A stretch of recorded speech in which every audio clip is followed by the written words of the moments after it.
আলাইকুম রহমতুল্লাহ। এসএসসি 98 এবং এইচএসসি 2000 সব বন্ধুদেরকে, বাংলাদেশ সব বন্ধুদেরকে স্বাগতম জানাচ্ছি আমাদের সাথে আড্ডা দেওয়ার জন্য। আমরা আজকে ইনশাল্লাহ কথা বলবো লকডাউন এবং প্রসূতি ও শিশু স্বাস্থ্য সেবা, ট্যুরিজম, ব্যাংকিং সেক্টর, করোনার প্রভাব এবং উত্তরণ সম্পর্কে আমরা ইনশাল্লাহ আজকে আড্ডা দেওয়ার জন্য আসছি এসএসসি 98 এবং এইচএসসি 2000 বাংলাদেশ বন্ধুদের সাথে। আমাদের সাথে সব বন্ধুদেরকে স্বাগতম জানাচ্ছি আড্ডা দেওয়ার জন্য। আর আমাদের সাথে আছে সন্তোষ কুমার দেব, তারপর মাহবুব সাজল, তারপর আছে ডাক্তার মাহাদি, তারপর আছে ডাক্তার মিলিয়া তামান্না, আর পাশাপাশি আছে ফয়সাল, আর পাশাপাশি আমি আছি আলমগীর হোসেন আকাশ। ফয়সাল আমাদেরকে টেকনিক্যাল সাপোর্ট এবং বিশিষ্ট গিটারিস্ট, ও আমাদেরকে টেকনিক্যাল সাপোর্ট দিয়ে থাকে সবসময়। ও আমাদের অ্যাডমিনে আছে এবং আমাদের খুবই ভালো বন্ধু আলহামদুলিল্লাহ। ও একজন সঙ্গীত শিল্পী। ইনশাল্লাহ আমি প্রথমে আমার সব বন্ধুদেরকে স্বাগতম জানাচ্ছি আমাদের সাথে আড্ডা দেওয়ার জন্য। ফার্স্ট টাইম আমি সন্তোষ কুমারের কাছে যাচ্ছি। সন্তোষ, ইনশাল্লাহ সন্তোষ, তুমি তোমার ব্যাপারে একটু বলবা। ও সহযোগে আমি একটু বলে দিই সন্তোষের ব্যাপারে। সন্তোষ হচ্ছে আমাদের একজন প্রিয় বন্ধু। ও ঢাকা বিশ্ববিদ্যালয়ের সহযোগী অধ্যাপক। সো ওর কাছে আমার ফার্স্ট প্রশ্ন হচ্ছে যে বর্তমান বিশ্বের পর্যটন ব্যবস্থার কি অবস্থা, এই করোনা পরিস্থিতি সম্পর্কে সন্তোষ কিছু বলো দোস্ত। হ্যালো সন্তোষ, তুমি কি শুনতে পাচ্ছ? সন্তোষ, হ্যালো, তোমরা কি আমাকে শুনতে পাচ্ছ? হ্যালো, তোমরা কি আমাকে শুনতে পাচ্ছ? আমাদের সাথে হ্যালো সন্তোষ, মেহেদি, আমাকে শুনতে পাচ্ছ? হ্যাঁ আকাশ, ক্লিয়ার শোনা যাচ্ছে। আচ্ছা, সন্তোষ কি চলে গেছে? আমি তো সন্তোষকে ফার্স্ট টাইম বলেছিলাম থাকার জন্য। সন্তোষ কি চলে গেছে? হ্যালো সন্তোষ,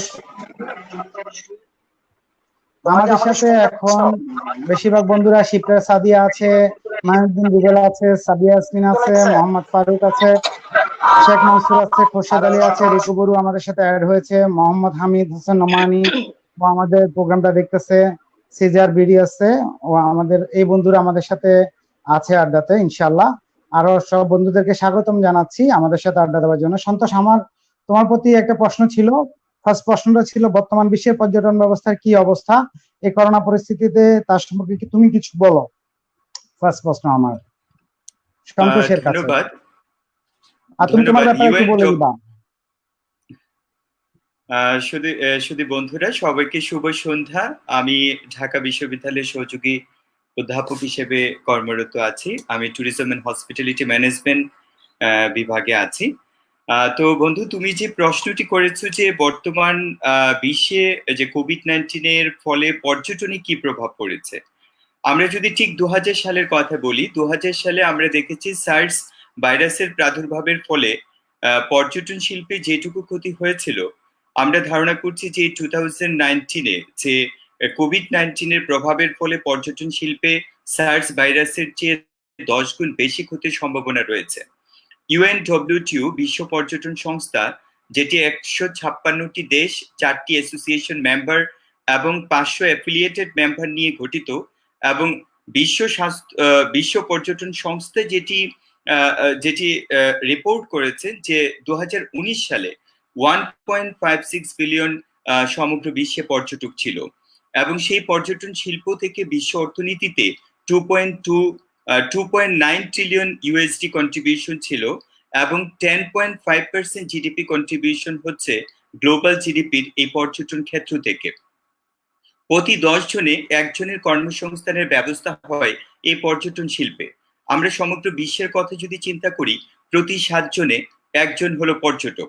এই কোভিড-19 প্রভাবের ফলে সমগ্র বিশ্বের পর্যটন কিন্তু আজ স্থবির হয়ে পড়েছে। আমরা UNWTO যেটি হচ্ছে যে প্রিডিক্ট করেছেন এই কোভিড-19 প্রভাবের ফলে 2020-তে 2.1 ট্রিলিয়ন পর্যন্ত অর্থনৈতিক একটি ক্ষতির সম্ভাবনা কিন্তু রয়েছে। তাছাড়া মোট পর্যটক সমগ্র পৃথিবীতে 1.1 বিলিয়ন কমে যাওয়ার একটি সম্ভাবনা রয়েছে।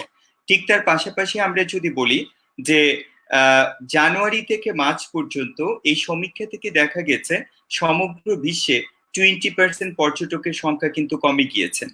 এবং আমরা ধারণা করছি যে UNWTOর একটি সূত্র থেকে আমরা যে পরিসংখ্যানটি দেখতে পাচ্ছি, বিশ্বের 217টি যে ওয়ার্ল্ড ফেমাস ডেস্টিনেশন আছে সেগুলোর উপর তারা রিসার্চ করে দেখেছেন 45% ট্যুরিস্ট ডেস্টিনেশন অলরেডি আংশিকভাবে অথবা পুরোপুরি বন্ধ আছে, এবং 30% কান্ট্রি সেখানে এয়ারলাইন্স পুরোপুরি বন্ধ করে দিয়েছে। এবং আমরা যেটুকু দেখতে পাচ্ছি 18% কান্ট্রি তারা ইন্টারন্যাশনাল ট্যুরিস্ট যেখানে একটি দেশে আগমনের ক্ষেত্রে নিষেধাজ্ঞা জারি করেছেন। কিন্তু রিসেন্ট যে তথ্যটি থেকে আমরা দেখতে পাচ্ছি UNWTO 22nd of April 2020-তে তারা যে সমীক্ষা করে দেখতে পেয়েছেন 96% কান্ট্রি ট্যুরিজম ডেস্টিনেশন গুলোতে তারা কিন্তু রেস্ট্রিকশন করে দিয়েছেন। আমরা যদি লাস্ট 7 মের একটি তথ্য দেখতে পাই, সেখানে UNWTO তারা বলছেন যে সমগ্র বিশ্বে 100% ট্যুরিস্ট ডেস্টিনেশন গুলো এখন কিন্তু রেস্ট্রিক্টেড করে দেওয়া হয়েছে, কারণ দিন দিন কোভিড-19 এর প্রাদুর্ভাব বাড়ার ফলে এই ট্যুরিস্ট ডেস্টিনেশন গুলো বন্ধ করে দেওয়া হয়েছে, এবং যাতে করে খুব অল্প সময়ের মধ্যে যদি কোভিড-19 প্রভাবটিকে, যেটি এখন WHO এবং প্রত্যেকটি দেশের স্বাস্থ্য মন্ত্রণালয় থেকে বলা হচ্ছে স্বাস্থ্য বিধি মেনে চলার জন্য, সেই লক্ষ্য থেকেই কিন্তু আজকে এই সিদ্ধান্ত নিয়েছে প্রত্যেকটি দেশের সরকার যে তাদের ট্যুরিজম ডেস্টিনেশন গুলো বন্ধ করে দেওয়ার ক্ষেত্রে। আমরা যদি দেখি যে সমগ্র বিশ্বে কিন্তু অর্থনীতিতে 1.1 বিলিয়ন যে জিডিপি কন্ট্রিবিউশন একটি ক্ষতির সম্ভাবনা রয়েছে, যেটি পর্যটন ক্ষেত্র থেকে আসতো। আমরা যদি ইতালির কথা বলি, ইতালি তাদের আমরা যেটুকু দেখতে পাচ্ছি সবচেয়ে বেশি পর্যটনের ক্ষেত্রে ক্ষতিগ্রস্ত হয়েছে। তারা ধারণা করছে এই বছর তারা ধারণা করছে যে 95% রেভিনিউ যেটি ট্যুরিজম থেকে আসতো সেটি তাদের এই বছর কমে যাওয়ার সম্ভাবনা রয়েছে। তাছাড়া স্পেন ধারণা করছে যে 77% ট্যুরিজম রেভিনিউটা এবছর এই 2020-তে কমে যেতে পারে। ইতালি তারা যেটুকু প্রেডিক্ট করতে পারছে 28.30 বিলিয়ন ইউএসডি এই 2020-তে তাদের ট্যুরিজম সেক্টর থেকে একটি লোকসানের সম্ভাবনা কিন্তু রয়েছে। এবং যেটুকু ইতালি তারা বলছে যে ইতালি বেসিক্যালি পর্যটন বেষ্টিত একটি দেশ, যেই দেশে কলোসিয়াম সপ্তম আশ্চর্যের অন্যতম একটি আশ্চর্য রয়েছে, এবং ভ্যাটিকান সিটি যেটিকে আমরা জানি পৃথিবীর ক্ষুদ্রতম একটি দেশ, যেটি দেখার জন্য পৃথিবীর প্রত্যেক প্রান্ত থেকে মানুষ সেই ইতালির রোম এবং ভেনিস সেই সিটিগুলোতে আমরা সবাই দেখতে যাই। সেই 2019 সালের ইতালির তথ্য অনুযায়ী আমরা দেখতে পাচ্ছি 2.1 মিলিয়ন যে ট্যুরিস্ট এসেছিল, কিন্তু সেই জায়গা থেকে এবছর তারা ধারণা করছে 2020-তে 38% ট্যুরিস্টের সংখ্যা কিন্তু কমে যেতে পারে। আমরা যদি এশিয়া প্যাসিফিক কান্ট্রিগুলোর কথা বলি, এশিয়া প্যাসিফিক কান্ট্রিগুলোতে আমরা দেখতে পাচ্ছি ইন্দোনেশিয়া তারা প্রেডিক্ট করছে 13.5% ট্যুরিস্ট এই 2020-তে কোভিড-19 এর প্রভাবের ফলে কমে যেতে পারে। চায়না বলছে যে তারা ধারণা করছে 10.9%, এবং আমাদের অন্যতম আরেকটি দেশ পার্শ্ববর্তী দেশ থাইল্যান্ড, যেটি পর্যটনের অন্যতম একটি ক্ষেত্র, তারা ধারণা করছে 10% যে ইন্টারন্যাশনাল ট্যুরিস্ট এই 2020-তে কমে যেতে পারে। এবং সিঙ্গাপুর, যেখানে বাংলাদেশের অনেক মানুষ কিন্তু সিঙ্গাপুরও ভ্রমণ করে থাকে এবং পৃথিবীর বিভিন্ন দেশ থেকে মেডিকেল ট্যুরিজম এবং অন্যান্য পারপাসেও কিন্তু সিঙ্গাপুর ভ্রমণ করে থাকে, সিঙ্গাপুর প্রেডিক্ট করছে 8.4% তাদের যে ইন্টারন্যাশনাল ট্যুরিস্টের সংখ্যা কিন্তু কমে যেতে পারে। আইটা, যেটা ইন্টারন্যাশনাল এয়ার ট্রাভেলস অ্যাসোসিয়েশন, তারা ধারণা করছে এই কোভিড-19 এর প্রভাবের ফলে 20 লাখ ফ্লাইট ইতিমধ্যে কিন্তু বাতিল হয়েছে, যার ফলশ্রুতিতে তারা ধারণা করছে যে 314 বিলিয়ন ইউএসডি এই এয়ারলাইন্স খাতে কিন্তু একটি লোকসানের সম্ভাবনা তৈরি হয়েছে। এবং এশিয়া প্যাসিফিক যে কান্ট্রিগুলো আছে সেই জায়গাগুলো থেকে এভিয়েশন তারা ধারণা করছে যে 110 বিলিয়ন ইউএসডি কিন্তু ক্ষতির সম্ভাবনা রয়েছে এই এশিয়া প্যাসিফিক রিজনগুলোতে। তো আমরা সামগ্রিকভাবে যদি চিন্তা করি সমগ্র বিশ্ব জুড়ে যে পর্যটনের যে একটি অবদান ছিল অর্থনীতিতে, সেটি কিন্তু একটি এই কোভিড-19 এর প্রভাবের ফলে ব্যাপকভাবে একটি নেগেটিভ প্রভাব পড়েছে পর্যটন শিল্পের উপর, এবং কোভিড-19 এর প্রভাবের ফলে সমগ্র বিশ্বের পর্যটন কেন্দ্র এবং পর্যটন কিন্তু আজ স্থবির হয়ে পড়েছে। ধন্যবাদ।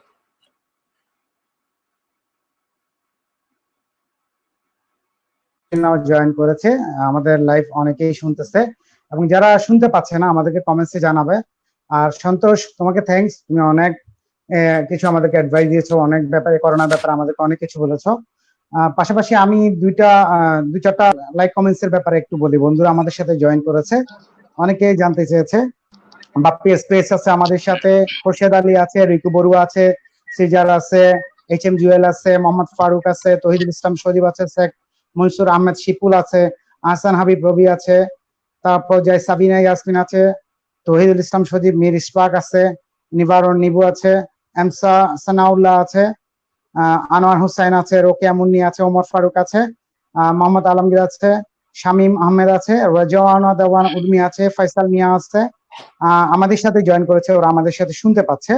শেখ মনসুর আহমেদ শিপুল আছে, মোহাম্মদ নোমানি আছে, আশা করি মহসিন মল্লিক আছে, আকবর হোসেন আছে, অনেক বন্ধু আমাদের সাথে জয়েনে আছে আলহামদুলিল্লাহ। এখানে যারা প্রশ্ন করতে চায়, এখানে আমাদের দুইজন ডাক্তার ফ্রেন্ড আছে। একজন হচ্ছে আমাদের মাহাদিকে সবাই চিনে আলহামদুলিল্লাহ। মাহাদি আরো 2-4টা লাইভ করেছে আমাদের গ্রুপে। আর আমাদের বান্ধবী আরেকজন আছে, মিলিয়া তামান্না। আজকে ডাক্তারি প্রশ্ন যারা করতে চাও তারা কমেন্টসে জানাও, ইনশাল্লাহ আমরা প্রশ্নগুলো নিব। সন্তোষের কুমারের কাছে আমার আরেকটা প্রশ্ন, দোস্ত, আমি সন্তোষকে দিয়ে শুরুয়াত করেছিলাম, ওকে সেকেন্ড টাইমে রাখছি। আরেকটা প্রশ্ন করি, সন্তোষ, বাংলাদেশের করোনা পরিস্থিতি সম্পর্কে যদি কিছু বলতা, বর্তমান পরিস্থিতি বাংলাদেশের যে অবস্থা, এই অবস্থা করোনা সম্পর্কে কিছু বলো, তুমি যে মহামারী দেখা দিয়েছে এই অবস্থা কিছু বলো। বাংলাদেশে মার্চের 8 তারিখে প্রথম কোভিড-19 যে একটি সংক্রমণ পাওয়া গিয়েছে, আমরা বিভিন্ন নিউজ পেপারের তথ্য অনুসারে যেটুকু জানতে পেরেছি, তার পরবর্তী সময় থেকে কিন্তু এখন ইতিমধ্যে কিন্তু কোভিড-19 প্রভাব বাংলাদেশে ব্যাপকভাবে ছড়িয়ে পড়ছে এবং যার সবচেয়ে বড় প্রভাবটি পড়েছে এই পর্যটন শিল্পে।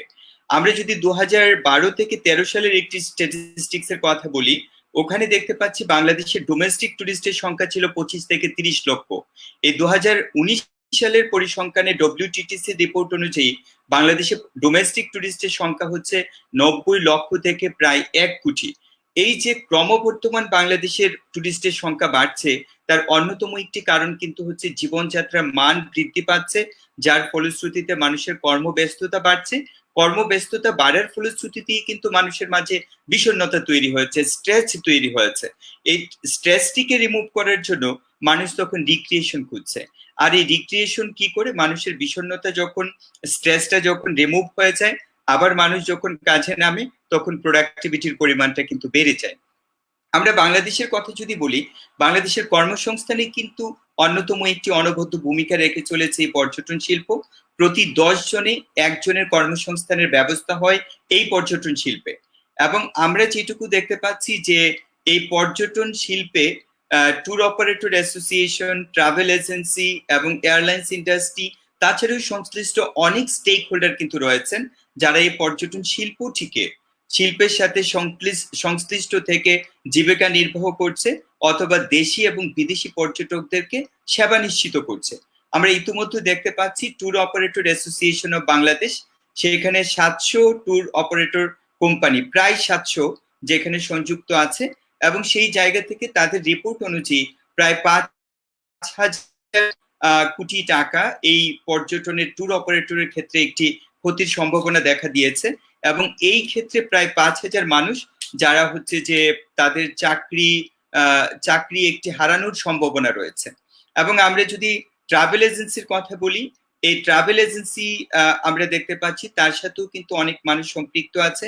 এখানেও কিন্তু হচ্ছে যে কিছু মানুষ যারা হচ্ছে যে আপনার ট্যুর গাইড এবং হচ্ছে অন্যান্য চাকরিগুলোর সাথে সম্পৃক্ত ছিল, তারা কিন্তু এই কোভিড-19 প্রভাবের ফলে ডোমেস্টিক এবং ইন্টারন্যাশনাল টুরিস্ট না থাকার জন্য তারা কিন্তু সাময়িকভাবে একটু হচ্ছে যে চাকরির একটু সংকটের মধ্যে পড়েছে। আমরা যদি হোটেল ইন্ডাস্ট্রির কথা বলি, বাংলাদেশে 10টি লাক্সারিয়াস হোটেল রয়েছে, তাছাড়া 4 স্টার এবং 5 স্টার হোটেল মিলিয়ে 20টি হোটেল রয়েছে। বুটিক ও অন্যান্য হোটেলের কথা আমরা যদি চিন্তা করি, সেই সংখ্যা অসংখ্য। আমরা হোটেলগুলোতে যেটুকু দেখতে পাচ্ছি, কিছু কর্মচারী আছে যারা ডেইলি বেসিস কাজ করে, আরো কিছু কর্মচারী আছে যারা ক্যাজুয়াল কাজ করে। আজকে এই হোটেল বন্ধ থাকার ফলে কিন্তু আজকে যারা ক্যাজুয়াল এবং ডে বেসিস চাকরি করে তারা কিন্তু একটি সমস্যার মধ্যে পড়েছে এই কোভিড-19 সংকটকালীন সময়টিতে। এবং আমরা বাংলাদেশ যদি ট্রাভেল এয়ার ইন্ডাস্ট্রির কথা বলি, এখানে বিমান বাংলাদেশ এয়ারলাইন্স এবং এটি সরকারিভাবে পরিচালিত। আমরা বেসরকারিভাবে যদি দেখি নব এয়ারওয়েজ এবং রিসেন্ট ইউএস বাংলা, তারা কিন্তু ডোমেস্টিক ফ্লাইট এবং ইন্টারন্যাশনাল ফ্লাইট গুলো কিন্তু পরিচালনা করছেন। ইতিমধ্যে যেটুকু আমরা ধারণা করছি যে বিমান বাংলাদেশ এয়ারলাইন্স এই কোভিড-19 ফলে এখন একদম 100% হচ্ছে যে ফ্লাইট রেস্ট্রিক্টেড করে দেওয়া হয়েছে, যার ফলশ্রুতিতে 2.35 বিলিয়ন টাকা একটি লোকসানের সম্ভাবনা তৈরি হয়েছে। এবং প্রাইভেট খাতে যে বিমানগুলো পরিচালনা করছে সেখানেও আমরা ধারণা করছি যে 600 কোটি টাকা একটি লোকসানের সম্ভাবনা কিন্তু আছে। এবং আমরা একটি জায়গা থেকে বলতে চাই যে একটি আশার কথা হলো দ্য ইকোনমিক্স পত্রিকা তারা যে একটি রিপোর্ট করেছেন, পৃথিবীর প্রথম যে 10টি দেশ যারা কম ঝুঁকির মধ্য থেকে এই কোভিড-19 মোকাবেলা করছে তার মধ্যে বাংলাদেশের অবস্থান কিন্তু নবম। সেটি আমাদের কাছে অত্যন্ত একটি আশার বিষয়। এবং আমরা যদি আরেকটি তথ্য থেকে আমরা যদি দেখি যে পজিটিভ ইকোনমিক গ্রোথ, সেই জায়গা থেকে আমরা দেখতে পাচ্ছি বাংলাদেশের এখন 5.5, যেটি ওয়ার্ল্ডের এখন রেকর্ড। যেখানে আমরা দেখতে পাচ্ছি ইউরোপের দেশগুলো এবং ইউএস এর দেশগুলো সেখানে জিডিপি কন্ট্রিবিউশন এবং জিডিপি গ্রোথ নেগেটিভ দিকে যাচ্ছে, বাংলাদেশের জিডিপি কন্ট্রিবিউশন পজিটিভ এখনো আছে বা সামনে পজিটিভ ভাবে এগিয়ে যাবে, সেটি আমাদের কাছে অত্যন্ত আশার বিষয়। তবে এই কোভিড-19 প্রভাবটি যত দ্রুত এই বাংলাদেশ থেকে চলে যাবে ততই কিন্তু মানুষ আবার কর্মব্যস্ত হয়ে পড়বে, আবার মানুষ রিক্রিয়েশন খুঁজবে, আবার বাংলাদেশের যে বিনোদনের অন্যতম একটি উৎসব হিসেবে পর্যটন আবার প্রাণবন্ত হবে। থ্যাংক ইউ সন্তোষ। আচ্ছা, আমি ডাক্তার মিলিয়ার কাছে একটা প্রশ্ন করতে চাই। বর্তমান সময়ে মায়েরা কি কি সমস্যা নিয়ে এই করোনা পরিস্থিতিতে আছে, তুমি যদি একটু ভেঙে বলতে। আরেকটা প্রশ্ন ছিল, একজন বন্ধু প্রশ্ন করেছে, বর্তমানে যাদের বেবি হয়েছে, ধরো 2 মাস অন্তর মনে হয় টিকা দিতে হয়, তো টিকা দেওয়ার ব্যাপারে তোমার কি ধারণা, মানে কিভাবে টিকা দেওয়া যায় এই ব্যাপারটা একটু ক্লিয়ার করবে। কোন একজন বন্ধু আমাদেরকে প্রশ্নটা করেছিল, আমি নামটা দেখি নাই, কিন্তু প্রশ্নটা আমার মনে আছে, এই জন্য তোমাকে প্রশ্ন আমি করে রেখেছি। এখন ডাক্তার মিলিয়ার কাছে আসছে। হ্যালো মিলিয়া, তুমি কি আমাকে শুনতে পাচ্ছ? তোমার কথা আমরা শুনতে পাচ্ছি না, তুমি একটু দেখো। মিলিয়া, তুমি কি আমাকে শুনতে পাচ্ছ? হ্যাঁ, শুনতে পাচ্ছি। ওকে মিলিয়া, তোমার কাছে আমাকে শোনা যাচ্ছে? হ্যাঁ, তোমাকে শোনা যাচ্ছে। তুমি বলো বর্তমান সময়ে মায়েদের কি কি সমস্যা নিয়ে করোনা পরিস্থিতিতে বলো তুমি। আরেকটা প্রশ্ন ছিল আমার, বাচ্চাদেরকে কিভাবে টিকা দেওয়া যায় বর্তমানে যে পরিস্থিতি হচ্ছে, এই পরিস্থিতির ভিতরে টিকা দেওয়ার কি ওয়ে, এই ওয়েটা একটু সবাইকে বলবা। অনেক বন্ধু নতুন বাবা মা হয়েছে। আচ্ছা, ধন্যবাদ। আমি ডক্টর মিলিয়া তামান্না, রেজিস্ট্রার হিসেবে আছি Sylhet MAG Osmani medical college হসপিটালে এবং কনসালটেন্ট হিসেবে কাজ করছি ইবনে সিনা ডায়াগনস্টিক এন্ড কনসালটেশন সেন্টার সিলেটে। এখনকার সময়ে রুগীরা যে ধরনের সমস্যা নিয়ে আমাদের কাছে আসছে, আসলে সমস্যার প্যাটার্ন যে চেঞ্জ হয়েছে ওইরকম আমি কিছু বলবো না। প্যাটার্ন ঠিকই আছে, বাট আসার ধরনটা চেঞ্জ হয়েছে। যেমন আউটডোরে এক ধরনের পেশেন্ট আসতেছে, ইনডোরে এক ধরনের, আবার টেলিমেডিসিনে এক ধরনের। যেমন হচ্ছে আউটডোরে পেশেন্ট যারা আমরা বহির্বিভাগের পেশেন্ট আর্লি প্রেগনেন্সিতে যে ধরনের আগে কমপ্লেন নিয়ে আসতো সেইগুলাই নিয়ে আসছে। যেমন হচ্ছে ভমিটিং, তাদের বমি হচ্ছে, খাওয়ায় অরুচি হচ্ছে, কিংবা তলপেটে ব্যথা, পেশাবে জ্বালা যন্ত্রণা, এই ধরনের।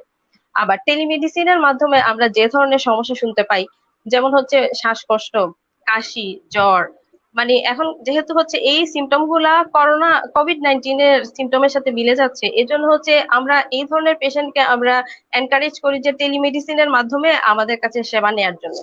তো টেলিমেডিসিনে হচ্ছে আমরা সাধারণত এই যে কমন ফ্লু লাইক সিমটম গুলার পেশেন্ট গুলাই পাচ্ছি। আবার ইনডোরে যে পেশেন্ট গুলা, মানে ইমার্জেন্সি যে পেশেন্ট, এখানে ম্যাক্সিমাম ইমার্জেন্সি পেশেন্ট গুলাই আসছে। আগে যেমন কিছু কুল পেশেন্ট আসতো, বাট এখন হচ্ছে যত পেশেন্টই আসছে সবই এমার্জেন্সি। লাইক যেমন হচ্ছে একলামশিয়া, মানে খিচুনি নিয়ে আসতেছে, তারপর হচ্ছে বাধাগ্রস্ত প্রসব, মানে হচ্ছে অবস্ট্রাক্ট লেবার, সে এই টাইপের। আবার হচ্ছে ব্লিডিং নিয়ে আসছে, আবার অনেকে আগে সিজার ছিল, এখন হচ্ছে বাসায় হোম ট্রায়াল দিয়ে জরায়ু ফাটিয়ে, রাপচার ইউটেরাস, জরায়ু ফাটিয়ে, এই টাইপের পেশেন্ট, মানে সিরিয়াস পেশেন্ট গুলাই হচ্ছে ইনডোরে আসছে। তো পেশেন্ট গুলো আসলে ডিপেন্ড করতেছে কে কোন জায়গায় মানে আসছে, কিন্তু পেশেন্টের প্যাটার্ন গুলো আসলে চেঞ্জ হয়নি। যেমন ইমার্জেন্সিটা বেড়ে গেছে এখন, অল্প পেশেন্ট হলেও এমার্জেন্সি পেশেন্ট গুলা খুব বেশি আসছে ইনডোরে। আর আরেকজন বন্ধু যে টিকার কথা বলেছেন, টিকাটা আসলে হচ্ছে আমাদের টিকার যে নির্দিষ্ট টাইম আছে, টিকাটা হচ্ছে দিবে, কিন্তু হচ্ছে সেটা হচ্ছে টিকা দান কেন্দ্রগুলোতে গেলে তার হচ্ছে সোশ্যাল ডিস্টেন্স মেনটেন করে যেতে হবে। যেমন হচ্ছে মাস্ক পরে যেতে হবে, গ্লাভস পরতে হবে, বাচ্চার জন্য হচ্ছে স্পেশাল প্রোটেকশন নিয়ে তারপরে হচ্ছে টিকা কেন্দ্রে যেতে হবে। বাট টিকা তো হচ্ছে দিতে হবে একটা, মানে কিন্তু সোশ্যাল ডিস্টেন্স মেনটেন করে হচ্ছে টিকা কেন্দ্রে গিয়ে টিকা দিতে হবে। এবং টিকার বিষয়ে আমি আচ্ছা, ডিটেল আসলে মেহেদিকে বলার জন্য বলবো, কারণ ও যেহেতু চাইল্ড স্পেশালিস্ট, ও হচ্ছে টিকার ব্যাপারে ডিটেল জানবে। ও ওইটা সম্পর্কে ওকে আসলে বেশি ওকে, বলতে আমরা পারবে। আমরা মেহেদির কাছে চলে যাচ্ছি। মেহেদি, তুমি এই ব্যাপারটা একটু যদি আমাদেরকে খুলে বলতে আমাদের বন্ধুদের উপকার হতো। আর বিশেষ করে তুমি করোনা পরিস্থিতি সম্পর্কে, একটু দেশের পরিস্থিতি সম্পর্কে কিছু বলো। আর পাশাপাশি ওই প্রশ্নের উত্তরটা আগে দাও, তারপর দেশের পরিস্থিতি সম্পর্কে বলো, বর্তমান পরিস্থিতি কি অবস্থা দেশের করোনা নিয়ে একটু বলো।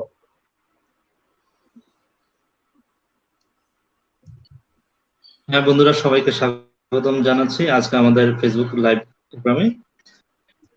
অ্যাকচুয়ালি এখন যে টিকা বিষয়ে যে প্রশ্নটা আসছে, টিকা একটি স্বাভাবিক প্রসিডিউর। এটা আমরা আমাদের ভ্যাকসিনে যে দিয়ে থাকি, আমরা বিভিন্ন রোগের এগেনস্টে ভ্যাকসিন গুলো দিয়ে তাদেরকে সেই রোগ যেন আর ভবিষ্যতে না হয় সেটার প্রতিষেধক হিসেবে কাজ করে।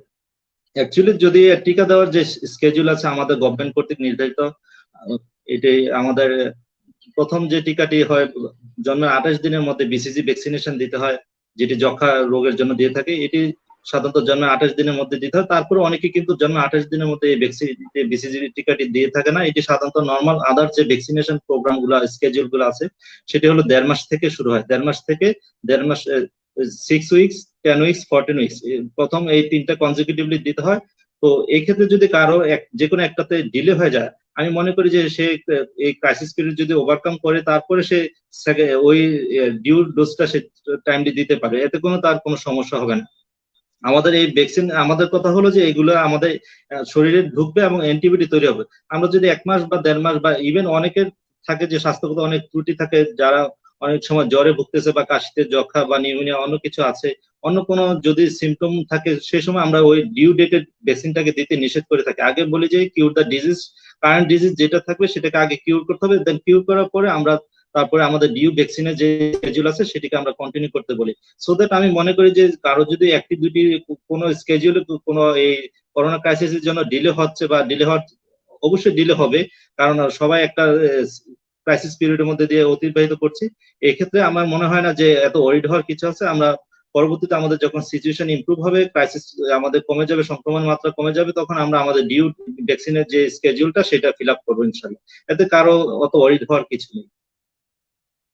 আর এখন যেহেতু সারা বিশ্বে মহামারী করোনা তার মানে করাল গ্রাস ছোবল, তার ম্যাক্সিমাম যে পিক, মানুষের দৈনন্দিন স্বাস্থ্য জীবনের উপরে, হেলথ সেক্টরের উপরে যে প্রভাব ফেলেছে, এটি মানে কল্পনাতীত। এটি সারা বিশ্বে মানুষের জন্য একটি আতঙ্ক এবং মহা বিপর্যয় ডেকে নিয়ে আসছে। এবং আমাদের এই যে হেলথ সেক্টরে এটি একটি মানে আমাদের total health sector, health service সিস্টেমটাকে টোটালি লন্ডভন্ড করে দিচ্ছে। ধরতে গেলে, বলতে গেলে এটি একটি সুনামি আকারে আমাদের এখানে এই মহামারীটি আসছে। এতে করে আমাদের সমস্ত স্বাস্থ্য যে ফেসিলিটিস বা সার্ভিস গুলো আছে প্রত্যেকটা সেক্টরে আমাদের ব্রেকডাউন হয়ে গেছে। আমরা কোনো চেন অফ কমান্ড ফলো করতে পারছি না, আমাদের সার্ভিস এনশিওর করতে পারছি না। এতে করে ইভেন আমি বাংলাদেশের কথা বলছি না, পৃথিবীর যে সমস্ত উন্নত দেশগুলি আছে যাদের হেলথ সার্ভিস সিস্টেম অনেক আপডেটেড, অনেক উন্নত, সেই সমস্ত দেশগুলি মানে হিমশিম খাচ্ছে এবং তাদের হেলথ সেক্টর, হেলথ সার্ভিস সবকিছু মানে দুমড়ে মুচড়ে পড়ে গেছে এবং তাদের কোনো চেন অফ কমান্ড নাই। এখন তারা চাচ্ছে যে কারেন্ট যে ক্রাইসিস, সেই ক্রাইসিসকে কিভাবে ওভারকাম করা যায়, তার জন্য তারা এখন কারেন্ট প্রবলেমসকে তারা রেজ করেছে এবং সেটাকে তারা অ্যাড্রেস করে সেটা প্রপার যেভাবে সলিউশন আসে সেদিকে তারা এগিয়ে যাচ্ছে এবং মানুষের মৃত্যুর হার যেন কমাতে পারে সেদিকে তারা এগিয়ে যাচ্ছে। আর যেহেতু এই করোনা, এখন পর্যন্ত করোনার কোনো স্পেসিফিক আমরা কিছু ট্রিটমেন্ট বা যে কোনো আমরা মেজার্স নিতে পারি যেটি করলে আমরা 100% করোনা মুক্ত করতে পারবো, আমাদের সারা বিশ্বকে মহামারী মুক্ত করতে পারবো, সেই মেজার্স বা সেই আমরা এখন পর্যন্ত সেই স্পেসিফিক কোনো সলিউশনে আমরা আসতে পারিনি। তাই আমি বলছি ডে বাই ডে যেহেতু আমাদের সংক্রমণের মাত্রা বেড়ে যাচ্ছে, আমি বলতে পারি যে সামনের দিকে পরিস্থিতি আরো খারাপের দিকে আসে, বিশেষ করে আমাদের বাংলাদেশের পরিস্থিতি আরো খারাপের দিকে আসে। Thank you Akash.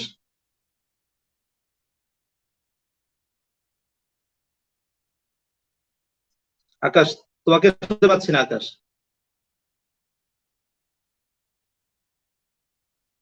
হ্যালো, আমার কথা শুনতে পাচ্ছ? হ্যাঁ হ্যাঁ, এখন শোনা যাচ্ছে। আমার কথা আচ্ছা, আমাদের একজন ইঞ্জিনিয়ার পঙ্কজ চৌধুরী আমাকে প্রশ্ন করেছে, মানে তোমাকেই প্রশ্ন করেছে, আমি প্রশ্নটাও আমার মাধ্যমে তোমাকে বলছি। ও সামান্য গলা ব্যথা আছে, সাথে কাশি আছে, এর উপক্রম কি, এর থেকে বাঁচার উপায় কি? আচ্ছা, যেহেতু এই করোনা ডিজিজ কোভিড-19 এর উপসর্গ গুলো যেগুলো আছে, সিমটমস বা উপসর্গ, সেগুলো সবকিছু নন স্পেসিফিক, এবং এই করোনার যে মাইল্ড যে উপসর্গ গুলো আছে সেগুলোর মধ্যে গলা ব্যথা, কাশি, স্নিজিং অর্থাৎ নাক দিয়ে পানি পড়া, সর্দি, হাঁচি কাশি অর্থাৎ ফ্লু লাইক সিমটমস গুলোও কিন্তু করোনার মধ্যে, যেহেতু এটি একটি ভাইরাসের যে সিমটম গুলো, সাধারণ ভাইরাসের যে সিমটম গুলো থাকে, এই করোনারও সেই সিমটম গুলাই বিদ্যমান থাকে।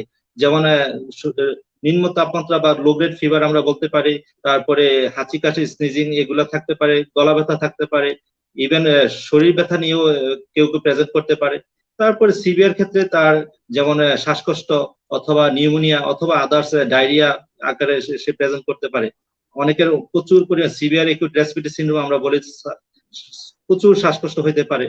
যেহেতু তার গলা ব্যথা আছে এবং জ্বরও আছে, এগুলি করোনা সিমটমের মধ্যে পড়ে। তারপরে আমি মনে করি যে এই গলা ব্যথার কিন্তু করোনা আর অনেক কারণ আছে, কারো অত্যধিক ঠান্ডা এক্সপোজার বা গরম এক্সপোজার হইলেও কিন্তু গলা ব্যথা হইতে পারে।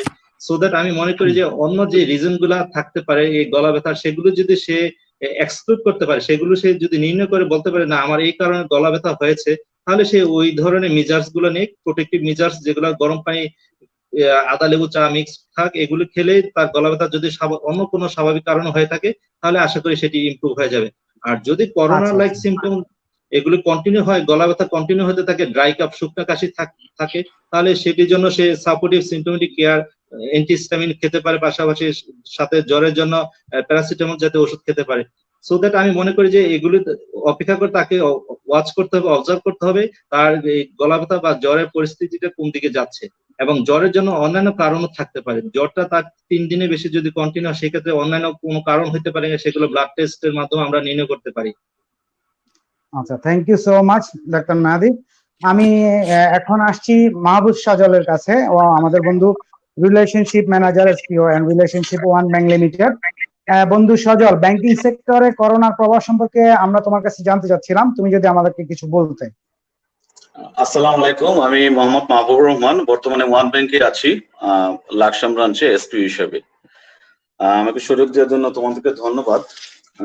আসলে এই কোভিড-19 অর্থাৎ করোনার প্রভাবের কারণে আমাদের সবচেয়ে বেশি যে রিস্কটা, সেটা হচ্ছে অর্থনীতিতে বিরাট একটা প্রভাব পড়ছে। আর অর্থনীতির মূল চালিকা শক্তির একটা হচ্ছে কিন্তু ব্যাংক।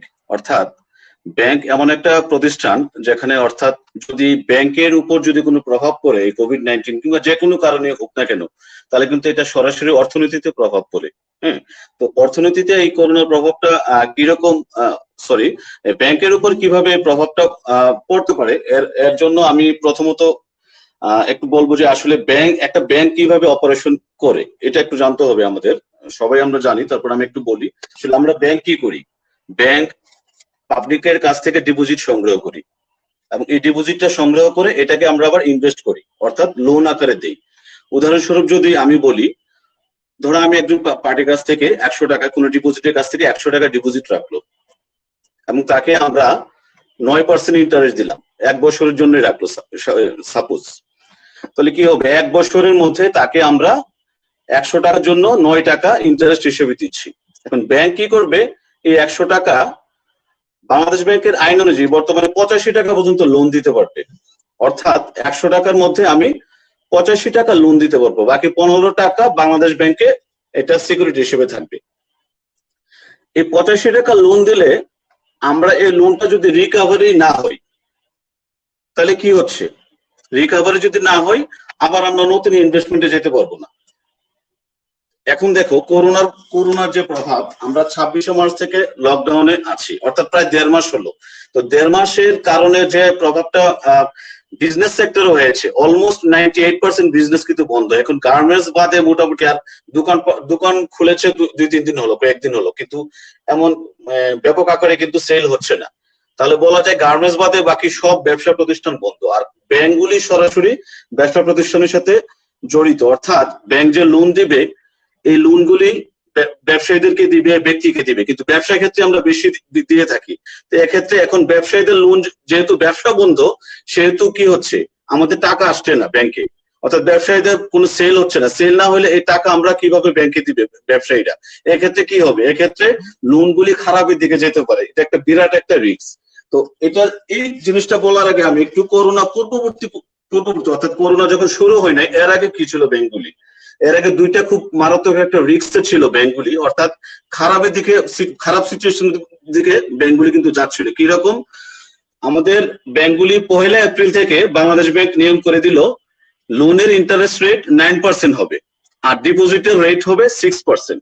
অর্থাৎ আমি যখন একজনকে লোন দিব, এটা রেট হবে সর্বোচ্চ 9%, আর ডিপোজিট যদি কারো কাছ থেকে কালেকশন করি, এটা ডিপোজিট হবে 6%।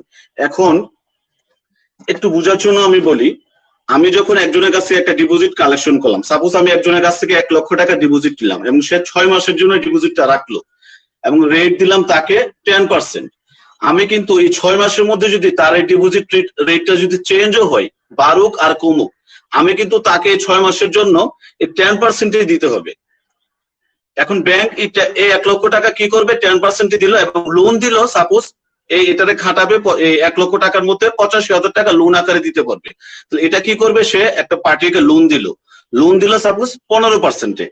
তাহলে কি হচ্ছে, আমার ডিপোজিট নিচ্ছি 10%, লোন দিচ্ছি 15%, গ্যাপটা কত, 5%। এই গ্যাপ 5% গ্যাপের মধ্যে স্টাফদের স্যালারি, ব্যাংকে যে আনুষঙ্গিক বিভিন্ন এই খরচ এক্সপেন্ডিচার আছে এগুলি, এই যে গ্যাপটা, এগুলি বাদ দেওয়ার পরে যেটা থাকবে ব্যাংকের প্রফিট। এখন এপ্রিলের 1 থেকে আমাদের যে 6-9 কার্যকর হয়ে গেছে, এটার প্রভাবটা আমি বলি, এটা করোনা না, বর্তমানেও সব, করোনার আগেও ছিল।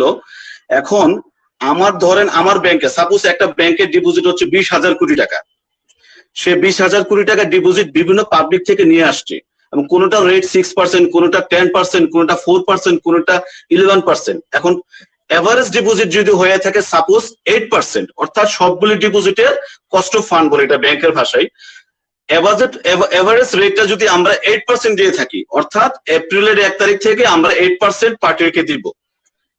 কিন্তু এই যে 20,000 কোটি টাকা যে নেওয়া হয়েছে, আমরা কিন্তু এপ্রিলের 1 তারিখ থেকে কিন্তু তাকে কিন্তু 6% নিয়ে আসতে পারতেছি না, কারণ 20,000 কোটি টাকার পার্টিগুলিকে যখন যার সাথে চুক্তি হয়েছে রিনিউ যখন হবে তখন থেকে 6% আসবে। কিন্তু লোনের ক্ষেত্রে কি হচ্ছে, এপ্রিল 1 তারিখ থেকে 9% চলে যাচ্ছে। তখন আমি এপ্রিল 1 তারিখ থেকে যদি আমার কস্ট অফ ফান্ড অর্থাৎ ডিপোজিটরকে আমি যে জিনিসটা দিচ্ছি 8% হয়, আর আমার যদি লোনের ইন্টারেস্ট রেট হয়ে যায় 9%, আমার গ্যাপ কত থাকতেছে, গ্যাপ থাকতেছে 1%। তো 1% যদি গ্যাপ থাকে, তাহলে আমাদের স্টাফ স্যালারি, বিভিন্ন ভাড়া, ব্যাংকের ভাড়া, তারপর এক্সপেন্ডিচার, আরো অনেক খরচপাতি বাদ দিলে আমাদের 1% কি ব্যাংকের প্রফিট থাকে না।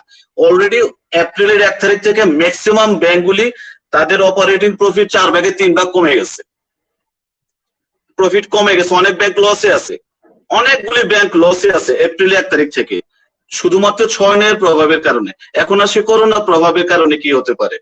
এখন 6 প্রভাবটা হয়তো বা আস্তে আস্তে 6 মাস 1 বছর হইলে আমাদের এই ডিপোজিটের রেটটা যখন আস্তে আস্তে 6% চলে আসবে, তখন 6 গ্যাপটা হয়ে যাবে 3%, তখন কিন্তু একটা মোটামুটি ব্যাংকগুলি প্রফিটে আসবে। কিন্তু এই করোনার প্রভাবে যেটা হচ্ছে সেটা হচ্ছে যে এখন ব্যবসা বন্ধ আছে, ব্যবসা বন্ধের কারণে লোনগুলি রিকভারি হচ্ছে না। আমরা সবাই জানি এই ব্যাংকিং সেক্টরের সবচেয়ে বড় থ্রেট হচ্ছে ক্লাসিফাইড লোন, অর্থাৎ ব্যাড লোন। ব্যাংকিং সেক্টরে হাজার হাজার কোটি টাকা ব্যাড লোন আছে।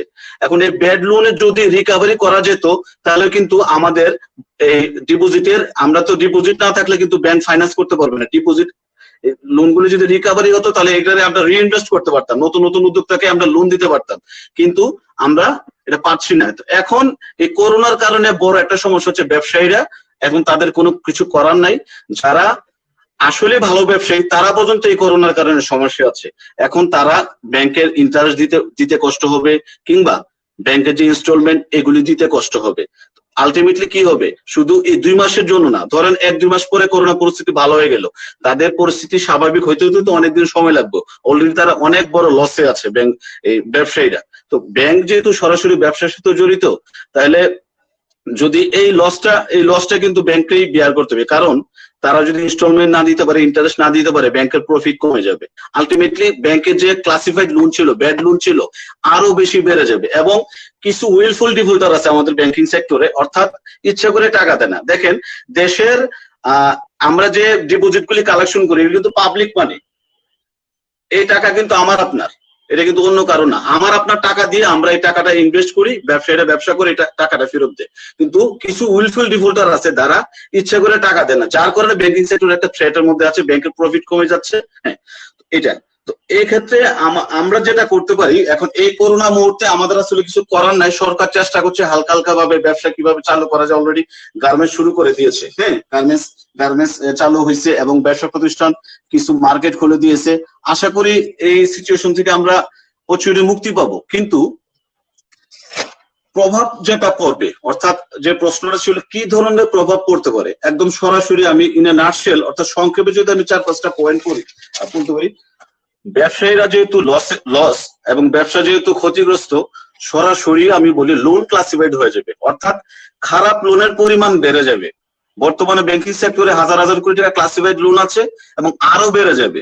বেড়ে গেলে কি হবে, ব্যাংকগুলি নতুন করে ফাইন্যান্স করতে পারবে না। আর নতুন করে ফাইন্যান্স যদি করতে না পারে, তাহলে কি হবে, ডিপোজিট ক্রাইসিস দেখা দিবে। ডিপোজিট ক্রাইসিস এমনি দেখা দিচ্ছে কারণ মানুষ টাকা পয়সা ভাঙে ফেলতেছে, কারণ বাসায় বসে আছে, বাসায় বসে থাকলে তো তার টাকা দরকার, তো ভাঙে ফেলতেছে। ডিপোজিট না আসলে ব্যাংক ফাইন্যান্স করতে পারবে না। ব্যাংক ফাইন্যান্স না করতে বললে সরাসরি কি হচ্ছে, আমাদের এসএমই সেক্টর আছে, small and medium enterprise. Small and medium এন্টারপ্রাইজের বাংলাদেশের অর্থনীতিতে বিরাট একটা প্রভাব আছে এসএমই সেক্টরের, অর্থাৎ এখানে কর্মসংস্থান থেকে শুরু করে বাংলাদেশের অর্থনীতিতে এসএমই সেক্টরের বিরাট একটা অবদান।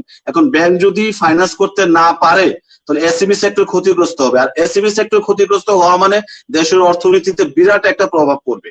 তারপর গার্মেন্টস বলেন, গার্মেন্টস কিন্তু বাংলাদেশের এই রেমিটেন্সের পরে গার্মেন্টস একটা বিরাট একটা অবদান, জিডিপিতে বিরাট অবদান। এবং গার্মেন্টস সেক্টরে যদি ব্যাংক ফাইন্যান্স না করতে পারে, গার্মেন্টস হচ্ছে ম্যানুফ্যাকচারিং ইন্ডাস্ট্রি, ম্যানুফ্যাকচারিং ইন্ডাস্ট্রিতে উৎপাদন কমে যাবে। উৎপাদন কমে যাওয়া মানে সরাসরি অর্থনীতিতে হিট করা, অর্থনীতি ক্ষতিগ্রস্ত হবে। তারপরে কর্মসংস্থান, এই যে এতগুলি ব্যাংকে চাকরি করে, তারপরে বিভিন্ন প্রতিষ্ঠানে চাকরি করে, এগুলি কর্মসংস্থানের কমে যাবে, চাকরি হারানোর একটা ভয় থাকবে। হ্যাঁ, এক্সপোর্ট ইম্পোর্টের ক্ষেত্রে বাংলাদেশের যে এক্সপোর্ট ইম্পোর্ট হচ্ছে, এটাতে বিরাট একটা প্রভাব পড়বে। হ্যাঁ, আলটিমেটলি হবে কি, দেশের অর্থনীতিতে একটা বিরাট প্রভাব পড়বে এই করোনার কারণে। ধন্যবাদ। থ্যাংক ইউ দোস্ত মাহবুব সজল। আমি ডাক্তার মিলিয়ার কাছে আসতেছি। মিলিয়া, তুমি আরেকটা বন্ধু প্রশ্ন করেছে, ওর প্রথম বাচ্চা সিজারে হয়েছিল, এখন কি দ্বিতীয় বাচ্চা কি সিজারেই করতে হবে নাকি নরমালি হবে, ও এই প্রশ্নটা করেছে। তুমি যদি এটার কোনো উত্তর দিতে। আরেকটা প্রশ্ন ছিল, মায়েদের করোনা হলে বাচ্চাদের ঝুঁকি কতটুকু বেড়ে যায়, এই ব্যাপারটা একটু ক্লিয়ার করবে প্লিজ। আচ্ছা, আমি আগে প্রথমে প্রশ্ন উত্তরটা দিয়ে দিচ্ছি। আগে একটা সিজার হলে পরবর্তীতে কি নরমাল অথবা সিজার করা লাগবে, আসলে সেটা ডিপেন্ড করছে যে আগের সিজারটা কেন হলো।